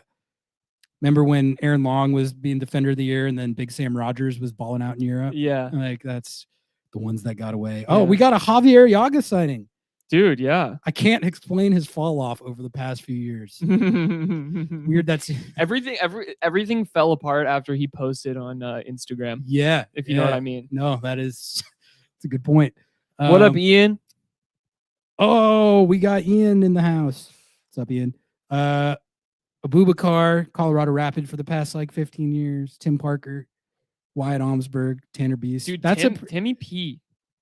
That's a pretty mid CB free agent group. You know, I gotta be honest. I really am surprised that why am I blank? Nathan isn't on that list. Because isn't he a free agent? Because they didn't re-sign him, right? Yeah, no, they didn't pick up his option, but I think the fact that he didn't barely played it all this year probably I don't know, like radar. He was not bad, dude. He was great. Like I was honestly hoping we would be able to re-sign him on a way lower number or something. Tube, what up, man? Thanks for tuning in.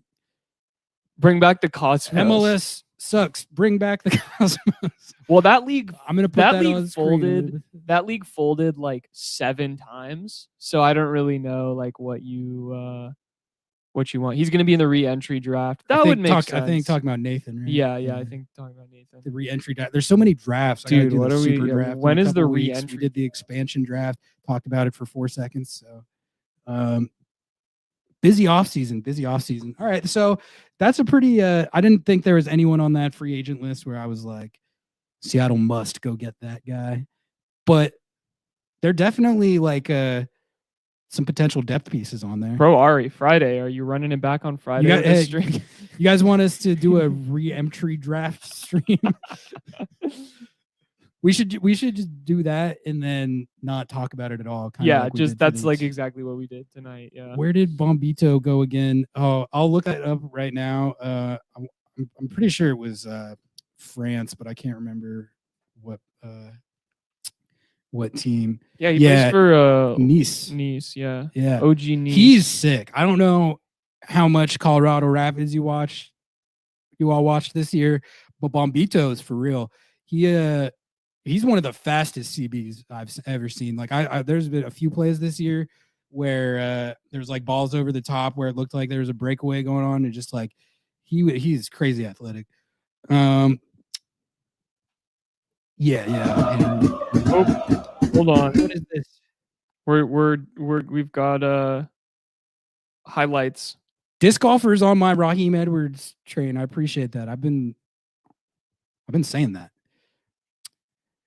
This is our OG Nice is a legendary club, and like he what are we watching? It's his highlights. I just tossed his highlights up there. Oh, okay. Jesse Marsh called Moist Bombito. It was a crazy quote. He said he has the tools of like the best center back he's ever seen or something like that, which he's gassing him up because Canadian men's national team, but like that like it does give you an idea of like the type of physical traits that he's got. Nice is mid now, but they're like a historically reputable club for sure. I don't know all that much about France is a farmers league, so I mean Ligue 1. I called it like League 1 once, and yeah, people dude, did that's not like you that. can't do that. Like the French, you know, you've got if there's one thing about the French, they're proud people about their terrible language. Danny Leva retweets like Neymar highlights into my feed every day. Dude, Danny Leva is a poster, man. Okay, here. I love Danny Brando's Leva. got a good question here. Realistically, what result do you see Seattle in the Oh yeah, World Cup? let's do some way too early predictions. It's just tough with this group, man. Like if you're asking me to pick games against any of these three teams, it's tough. Like I think a lot of it depends on what types of lineups they're fielding, but I've been told that like there's some regulation where you can't just play like your academy kids or whatever. So like they're going to be playing the real squads. So realistically, like I think it's a really tough group to make it out of, but you never know what could happen. Maybe someone chokes. Maybe Botafogo just has like the worst game of their life, and then PSG decide they would rather go back to France, and Seattle makes it through. Did you see this is the check the Botafogo result oh, okay. That's not good. Beatable team. If there's any Botafogo fans, don't clip that. I didn't mean it. Totally easy to beat. Totally won't fumble that in any way. Can you play Academy Kids in Leagues Cup so we don't waste minutes on that joke? See, that's what everyone says they want, and then they get tilted, and then they're like, "Why would you not play here?" Well, I think honestly, I don't know if the Sounders will play in Leagues Cup this year. I think there's actually a potential where because of Club World Cup, they won't play in Leagues Cup. I think what they're gonna do is be like, "Hey, Sounders and Inter Miami and the Liga MX teams who are in Club World Cup, you guys just don't play that real quick." That's what I would hope, right? PSG loves underperforming in tournaments now. I mean, I don't know. Do they? All right, James, I'm going to look up these Botafogo highlights. This seems like a pretty funny okay. I can pull that up. I don't. So we'll see it like how it shapes out, if like what tournaments that Seattle may or may not play in next year. If you want to send us links to become a member, you can do that below, and we'll watch. If you guys have links to send us. Yeah. So a couple people are asking, you think Sounders are playing an Open Cup given Club World Cup? That's what. Like, no, don't you think like something out of Leagues Cup, Open Cup, or what else I guess one of those two they might not play in. Yeah, but I feel like it's easier to play your reserves in Open Cup. Yeah. I don't know. This golfer says, I hope they say Miami and Sounders aren't playing in Leagues Cup, but I guarantee you Garber won. Yeah, no, there ain't no way that Messi and the Barca boys aren't playing in Leagues Cup. That's their thing. That's the one that they won.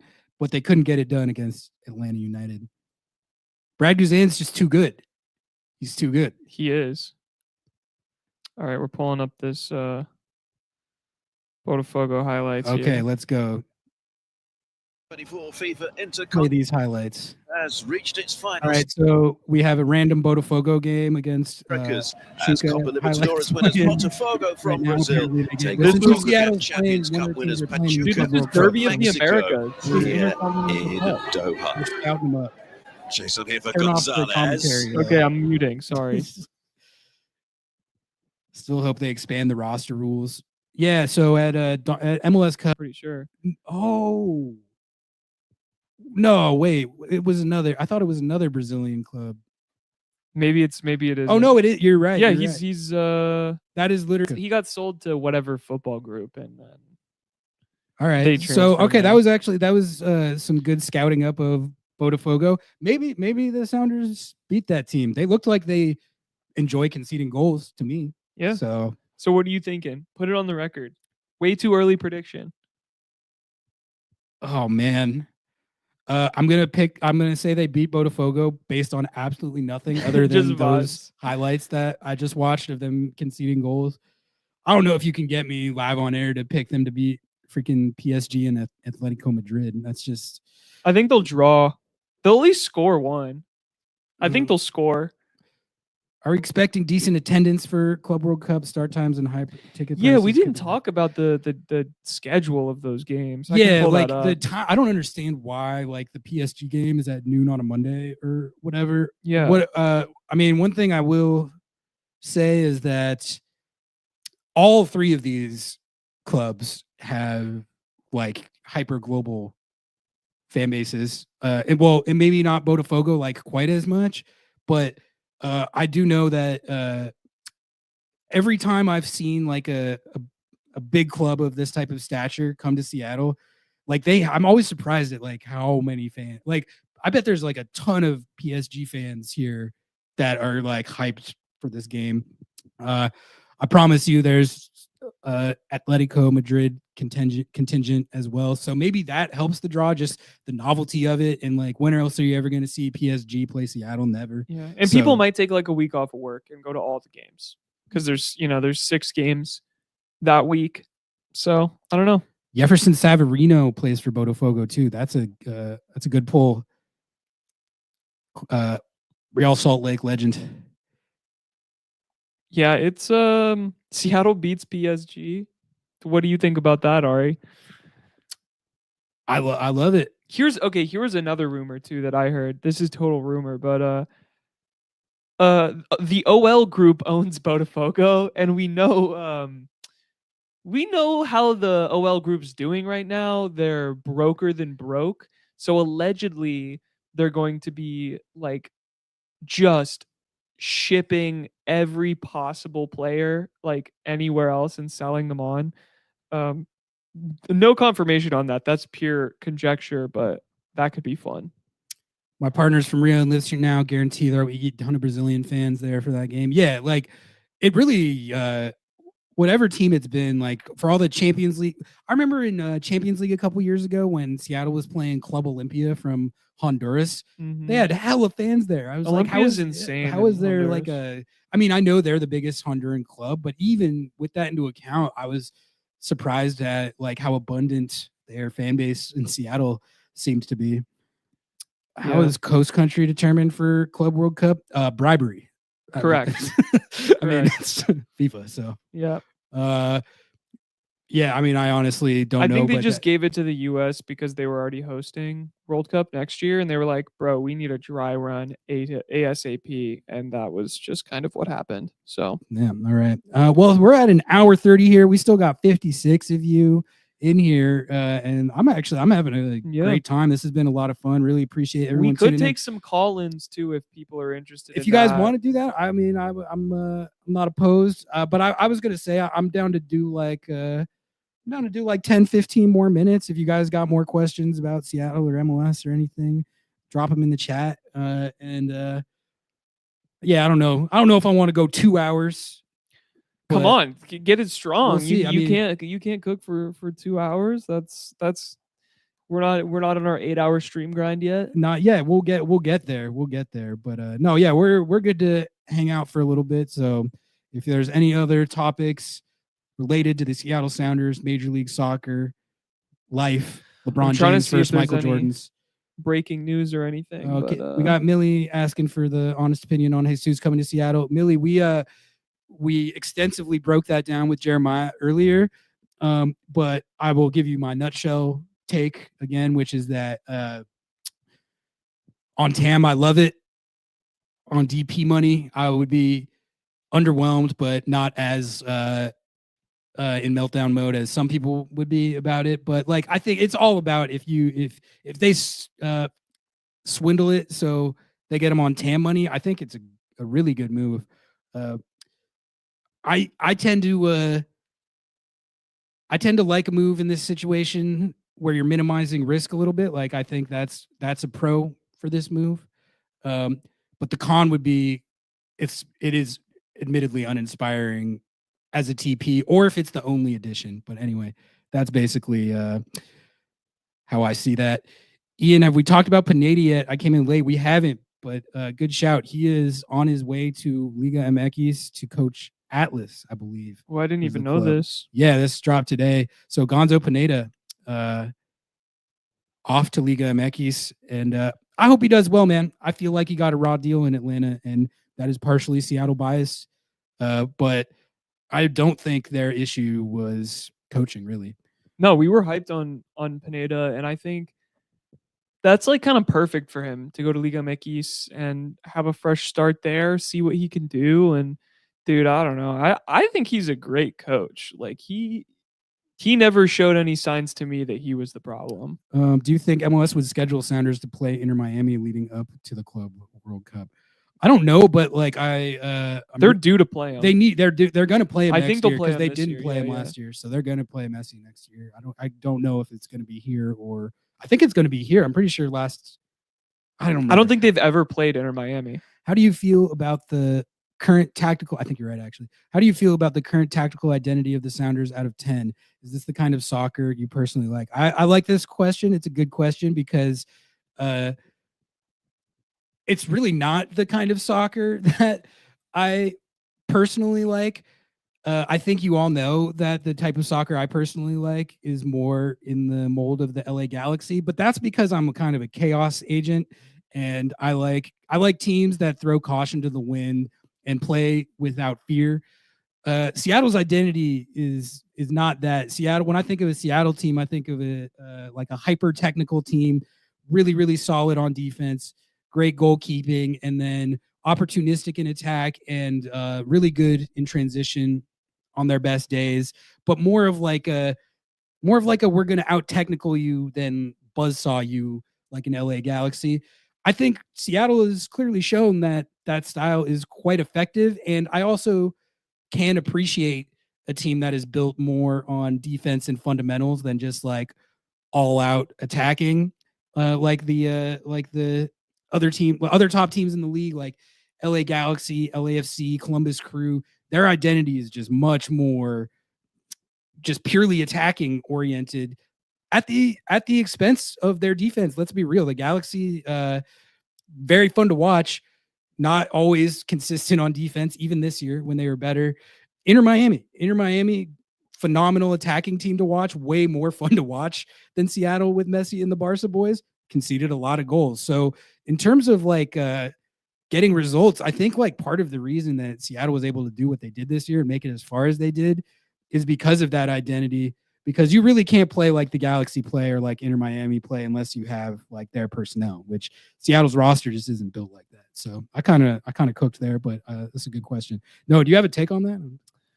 Out of 10, I think like I see Seattle's as like a 7-ish.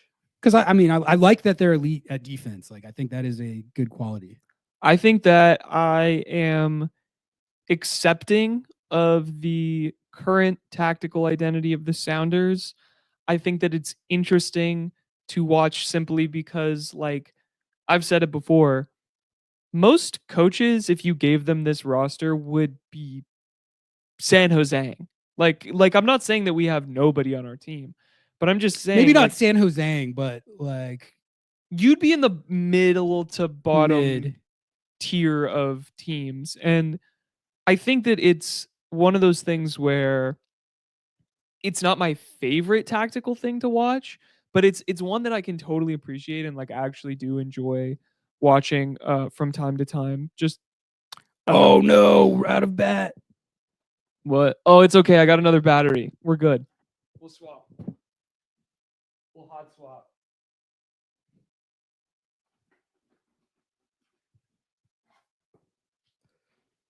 No one log out. We're going. We're going.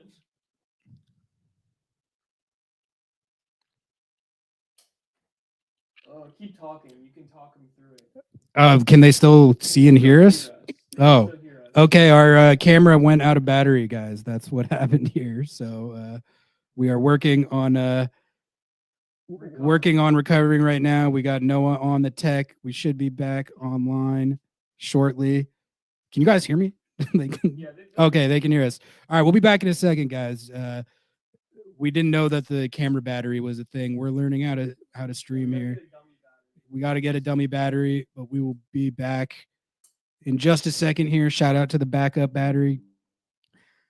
James, this says that this has been wildly more entertaining than this season of Silo. James, is it good? I haven't started it yet, but I loved the first season. Oh, yeah, okay. I see us. All right, we're back.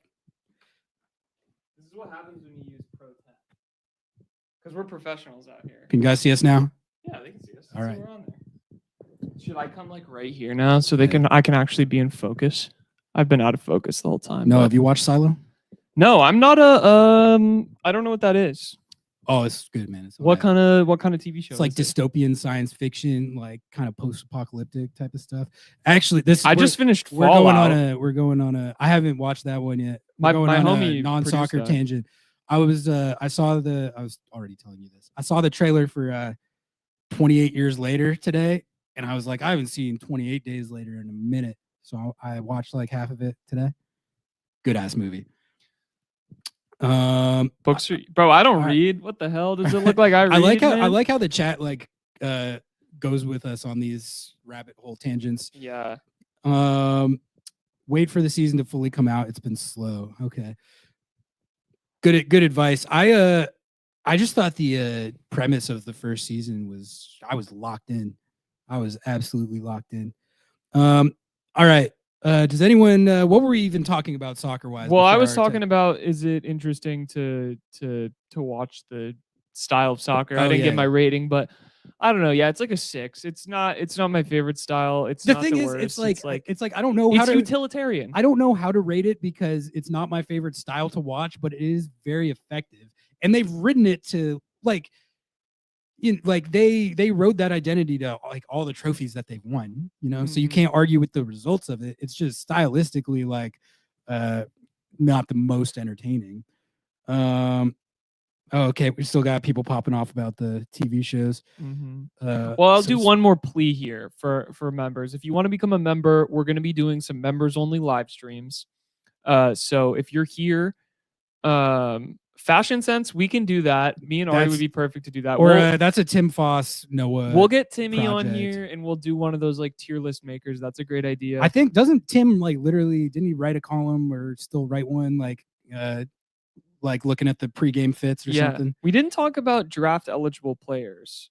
Expansion draft eligible players. Well, I mean, that we could have hit that before they made their picks. That's true. But and then well, anyway, my appeal is if you guys want to become a channel member, thank you, Disc Golfer. Yeah. If you want to become a channel member, tomorrow we're also going to be posting an exclusive Jordan Morris interview for our channel members. That'll be available for our channel members exclusively for a week, and then it will be out there to the public.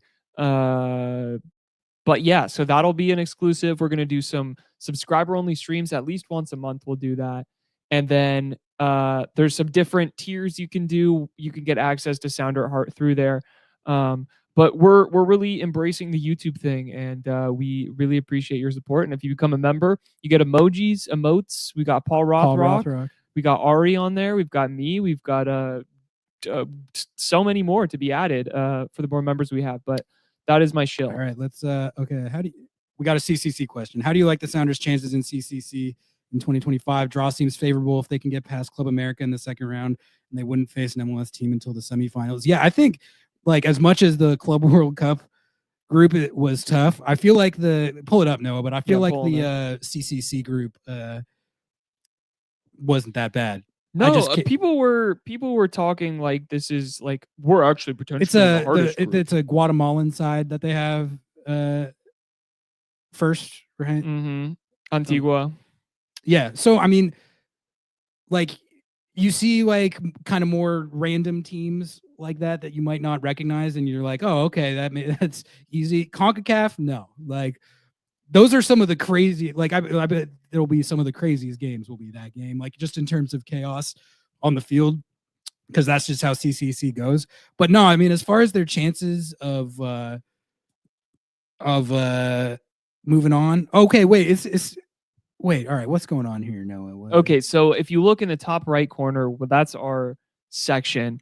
We have Chivas, Chivago, Cruz Azul, Real Hope, Seattle, and Antigua, and America, who has already advanced because they were, champions of whatever.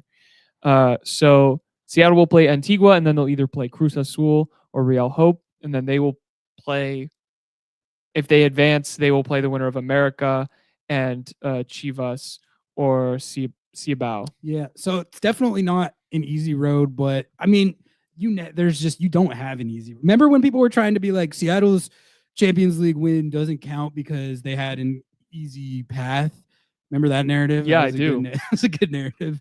That was the funniest one. It's like we had one of the hardest paths. We won away. They didn't. There's they just didn't no lose an away game. I don't care. There's just no such thing as an easy pass in that tournament. Like they're just not. Yeah. If we sub to Lobbing Scorchers podcast, do we need to do anything to become a YouTube sub? Are they different? There is a difference between YouTube paid members and Lobbing Scorchers subs for Sounder at Heart. The Sounder at Heart stuff gets you all the Sounder at Heart stuff, and YouTube subs get you the exclusive YouTube content. But there's a level where you could just be a YouTube sub, and there's a level also that is YouTube sub and you get a Sounder at Heart membership. Something we're trying to figure out what the best way is to offer everything to people. How's the Sounders' new clubhouse? I'm assuming you mean at Long Acres. It's so nice, dude. Dude, I haven't been. It is. I haven't been yet. It's like that's another thing about like the Sounders don't spend any money. I mean, how much money do like? I think that's the reason they were so. That's why they like, can't buy players is because they dropped hundreds of mils. They bought the rain. But no, I'm serious, man. If you go out to Long Acres and see the facilities and the fields and the locker room, it literally it looks like it could be EPL. We should do a stream out there. We could totally set that up. Yeah. Oh yeah. We're definitely gonna let's react to this side of the bracket because this is what I thought was like going to be the harder side. You've got LAFC, Colorado, Miami, Sporting, Columbus, and Cavalier, and then below that is Monterrey. Forge, Vancouver, Sparisa, Pumas. Forge. Let's go, dude, Canadian. If Forge beats Monterey, I will shotgun a White Claw. Oh, Max is in here. Stream. Let's go. Max, I saw that. Max, we love you. You take great photo. Oh, except he's clowning on me. That's fine. Liam's doing he doesn't show up on our thing. Oh, but so you we can can't see it in see the that. chat. All right. It's got your face. You've seen them, Mo. Yeah, no, I think that looks pretty good. Yeah, no, this is getting me pumped for CCC. This is my favorite content. Winnable. Like, it's my favorite content in terms of just like how crazy the games get, and you just never know what's going to happen in these games. And also, I feel like I'll be able to enjoy them in CCC a little bit more now that they've won it. The year that they won it, the further it got into it, the progressively more stressed and nervous I would be for the games, which I really like. They're the only games until the final. They're the only games I get really, really nervous for. Like where I'm like, man, I don't know, that Galaxy game. I was feeling something. You get I get the playoff jitters like late in the year and like in the playoff games, like you get the adrenaline going for sure. But like there was something about that CCC run, which just with the history on the Yeah. line, where I was like, I was a mess for those games. Oh, whoops! I meant to put that up. I'm low key a CPL sicko and can't wait to watch Forage and Cavalry. Yeah, Cavalry too. Yeah, CPL got 2 in. That's tight. That's a great subplot. Cavalry versus Pumas. That's incredible. CPL in CCC is awesome. It's so tight. I'm really excited for that. CCC hardest tournament to win. Yeah, I mean, I agree. It is just so CONCACAF. It's perfect. I would love so to see great. them put like PSG in CCC. I don't think they would win it. No, I don't think they would win it. No, they would get taken down by the Pumas away day. Yeah, Pumas away. There's no way luck, they're ready. buddy. There's no way they're ready to go to Azteca and get a result. Oh There's no, way. dude, no shot, no shot. They'd get Columbus crew poisoning. Like they would be cooked. Yeah, absolutely. Okay, this is gonna sound insane. Are you more looking forward to Club World Cup or CCC? Because I'm CCC, dude. I feel like they could win it. I feel like they could win it again. I know everyone's saying no, but like the path. Oh, they can. They have the path of least resistance in my view, and it's like they're going to be playing the hardest of their teams at the right time in the bracket to where they'll be like heated up, ready to go. I mean, I'm just this saying, is a good point though. man. Cruz Azul, America, Chivas, pretty tough quadrant. But they're fighting it out. The only team we're gonna have to play is Cruz Azul, and they don't even have a stadium. They don't even have a stadium, bro. They're a bot squad. Depends on the roster. Yeah, I mean, it's going to be a crucial offseason here. It's going to be crucial because, I mean, you gotta load up for some of this. You got to if for no other reason, just that there's so many goddamn games. Win on June 1st, then qualify for the 2029 Club World Cup in wherever they're gonna have it, like Qatar or no, where was it? It's Saudi Arabia or something. Oh man, I don't even know. Will think it Botafogo is. go down for Leon's sins and give Seattle a chance? Please, Hopefully. God, but that would be so perfect. Think about the like just Sounders buy the Rain from OL Group. And then OL Group is so broke that they sell all of their players at Botafogo, and then Sounders get to beat on Botafogo's ass for the sins that they committed in Seattle. Like that would be, I don't know. I'd still feel bad for Botafogo somehow. Was this live show advertised anywhere? It got here because it showed up on my YouTube homepage. We tweeted it. I tweeted it. I like how else? Where do you get your info? So what we did, I don't know. Tell us if there's a better way to do this. What we did was just scheduled it, and then like if you sub to our YouTube, you'll be able to see every time we're scheduled to go live. So we're working on schedule, but we'll plan to go live once a week. Jay, we did Ferreira takes earlier already with Jeremiah. So if you just go back, we talk about it extensively and give all our thoughts there. Seattle plays beautiful defensive ball. I have y'all beating Botafogo. Love that. We can do that. We can send an email. So we can do that. Disc Golfer says Seattle's so well built for tournaments, you can never count them out. Like exactly. And so this is going back to our discussion earlier about identity. One of the reasons they're so good for tournaments is because of how good they are at defense. And if you change your identity to be more reckless, like would be more entertaining, you definitely sacrifice some of that like foundation that allows you to tournament soccer. A lot of it is about defense. Oh yeah. So much of it. And like, so that's sort of, that's what they have going in their favor going into any tournament like this is that, why not send an, you send an email to our podcast. Okay. Word. Hashtag Schmetzer time. Yeah, exactly. Schmetz in the Club World Cup. You give him the same tournament twice, he's not going to miss the second time. All right, coming up on hour 50 with 51 people still here. Thank you guys so much. I'm good to hang out for a few more minutes. Do we want to talk? We talked Trevian Souza and Leo Burnley actually. I was trying to think what else we could hit. Yeah, if you guys want to throw other topics or questions at us, go right ahead. I'm just gonna scope Bogart's Twitter, see if there's any. Looks like we lost Tom Bogues from chat. If you're late to the stream, we had Tom Bogues We did in have chat Tom Bogues in earlier, chat. so- We made him a mod too, so he's gonna ban you if you. Did ask you him. actually? Yeah. Oh, so that's he fire. can ban people who ask any Colorado news. Yeah.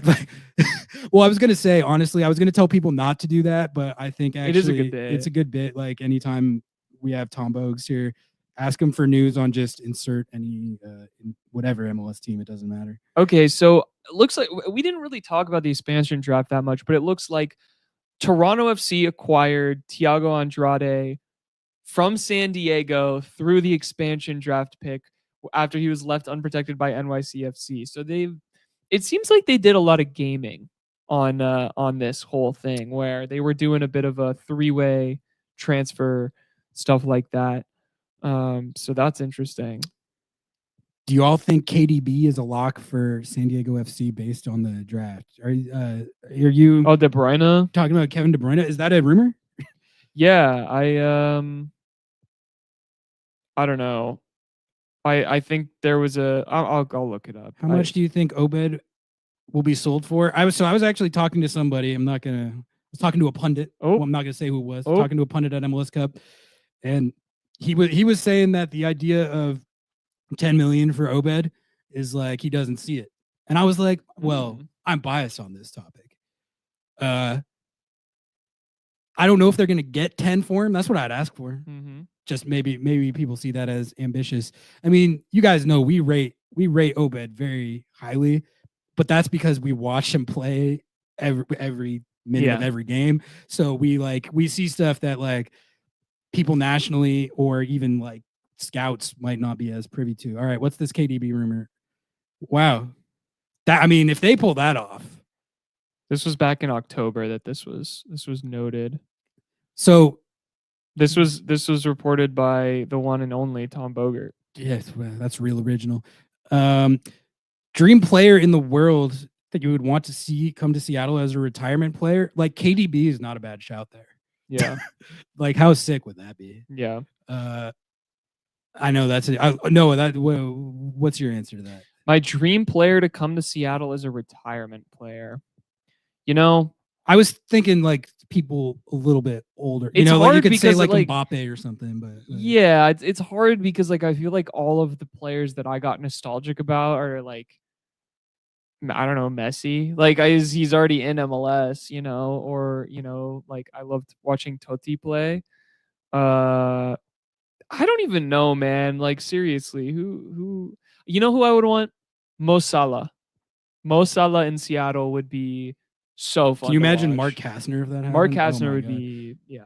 Um, Son would be fun too. I do like Son. Ferreira, Rusnak don't work out. How do we feel about Ilya? He's fallen out of favor in LA and can use a team fits the possession ball lifestyle. He's just Ilya is He sells tires. He sells Continental tires. Yeah, he's a tire salesman. He's not a like for either of those. Like I would not plug Ilya where he's not like a 10. He'd be a different position than those guys. And like, I don't know. I kind of want if they're gonna make an addition in that area of the field, I want him to drop a bag there. Mm-hmm. But Ilya is definitely a very good MLS player. He's 40. he's 40 and he sells tires. So Yeah, exactly. Dude, maybe not. Get back to the goddamn tire shop, buddy. Get ready for your second career. I think. Okay, let's talk about this. Let's talk about this. I know I'm cutting you off, but what is the likelihood Griezmann comes here, plays against the Sounders, is like, wow, Seattle is the most beautiful city in the world. I'm coming here. Would that be a good idea? And is it likely? Well, the only reason that I think that it might have more legs than I would have thought is because he's like tweeted about it. Like, Yeah. and he's tweeted with Julio, like He's he and homies with Julio. Julio. Yeah, he's homies they're with boys. Julio. I bet Julio has like put in a word with him. Mhm. So He's like, hey, we have the worst and- owner in sports, so it can't be much worse. and sometimes like that's like we spend so much time talking about scouting and like convincing the guys. Like sometimes like it's like, oh yeah, he's friends with Julio. yeah. Like, and then that's how you get him here. Yeah. I mean, if you could get him, that would be exciting. I'm not even gonna lie. Like, I'm kind of the like, don't sign the older stars when they're might be past it, Yeah. type of thing. But I mean, Griezmann, he's not that old, is he? He's like, I thought he was like early 30s, but I could be tripping. But I mean, that would be huge, and especially because like he's 33. Yeah. It seems like he actually like is interested in and like wants to come here, which I think is like that's cool. Like I'd be happy to have a guy like that. He's an awesome player, and like at 33, I feel like he could still tear it up in MLS. You know, you got to be careful with that stuff though. Like look what happened with Giroud this year. He didn't do shit. So you're not always gonna hit on that, but Griezmann seems like he would be a pretty safe bet to produce in MLS. I think he would. Thoughts on Holland? I mean, you think Erling Haaland's coming to MLS? I mean, we're talking like dream, dream hypotheticals. No, he's I mean, a system player, bro. Do you mean thoughts he's trash. He's a system player. Do you mean thoughts on him as a player, or thoughts on like a fantasy world where he comes to the Sounders? Do you have an EPL team that you follow? No, like I don't. I've tried at different junctures to like get into it. Here's your chance, chat, to pitch Ari on what EPL team he should support. It's just tough because I struggle with it because I feel like fandom needs to be organic. Like you can't I can't just be like, I pick that team and now I'm a fan. Like it has to come from something for me at least. Like Robbing Scorchers goes to Europe. Yeah. Do you think we could get someone to pay for that? If you guys sub, yeah, if enough people sub to sounderheart.com/ls. Okay, in defense, Giroud didn't do shit because he's a legless, great movement guy on a team that heavily prioritized speed on the counter. Yeah, he was in the wrong setup. Like he was effectively kneecapped. 37. Yeah, but I mean, like he genuinely was on a roster in a team that was not built for a player like him. So like it really, I mean, do you say he was on a roster that was built for Kai Kamara? Yeah, but it's like, do you say no when Giroud's like, hey, can I come play for you? No, you don't say no. You're like, yeah, fuck yeah, we'll figure it out, I guess. But I think I would. Like the thing is, Steve C started starting him over Kai Kamara, like when he got more fit, and he wasn't outproducing Kai Kamara. The Premier League is a soulless institution. Be the bigger man. Yes, that's why I'm not a fan of any of the teams. We're MLS sickos. It's a moral thing. Yeah. You know where my thing goes? I'm MLS first and foremost, and then any random ass team that's playing in the U.S. Open Cup, and then I watch Brighton. I do watch a lot of Brighton. I'm a Brighton fan. So yeah, which they signed an MLS player. So part of the reason that I haven't gotten as into it is because I just don't follow any league like as obsessively closely as I follow MLS because there's only so much.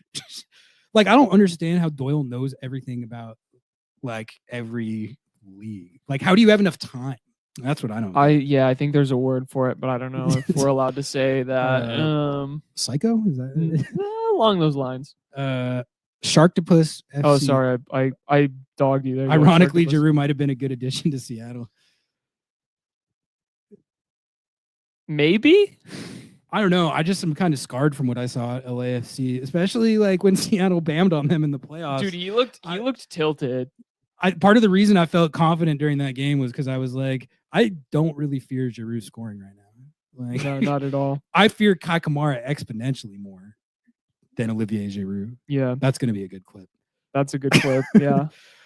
No, we're coming up on 2 hours. Yeah, hard to follow multiple leagues and keep up info on everything. Yeah, well, I think we should wrap it up here. We just hit 2 hours. Still got 46 people in here. Can't believe you all stuck with us. At our peak in here, we hit triple digits. Yeah, we're gonna start wrapping it up here. But thank you all so much for tuning in. We really appreciate it. I had a lot of fun. Like I definitely want to keep doing this.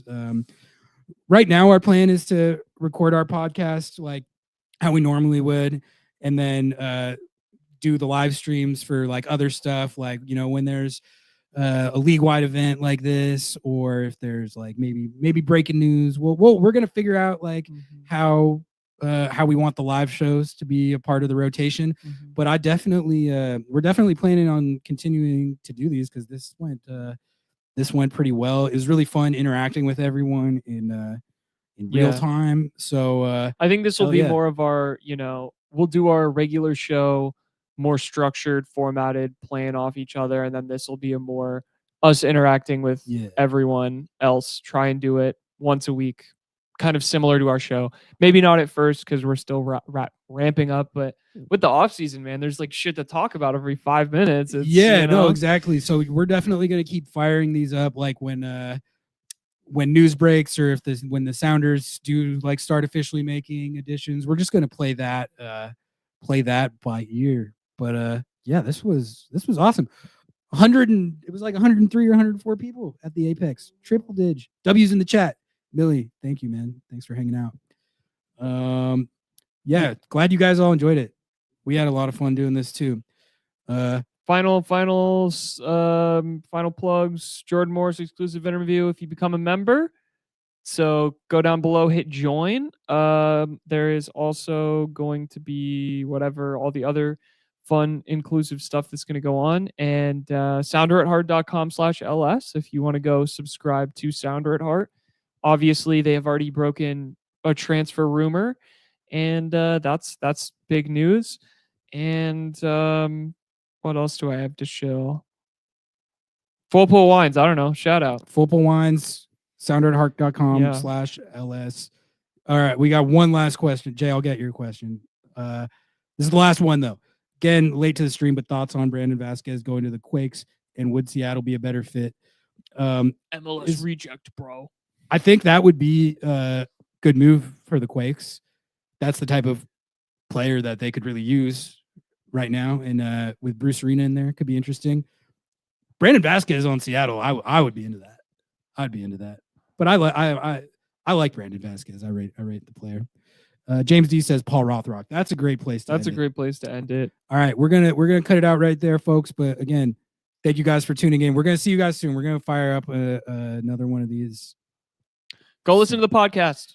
We dropped the podcast earlier this week. Go listen to it and become members. Subscribe, everything.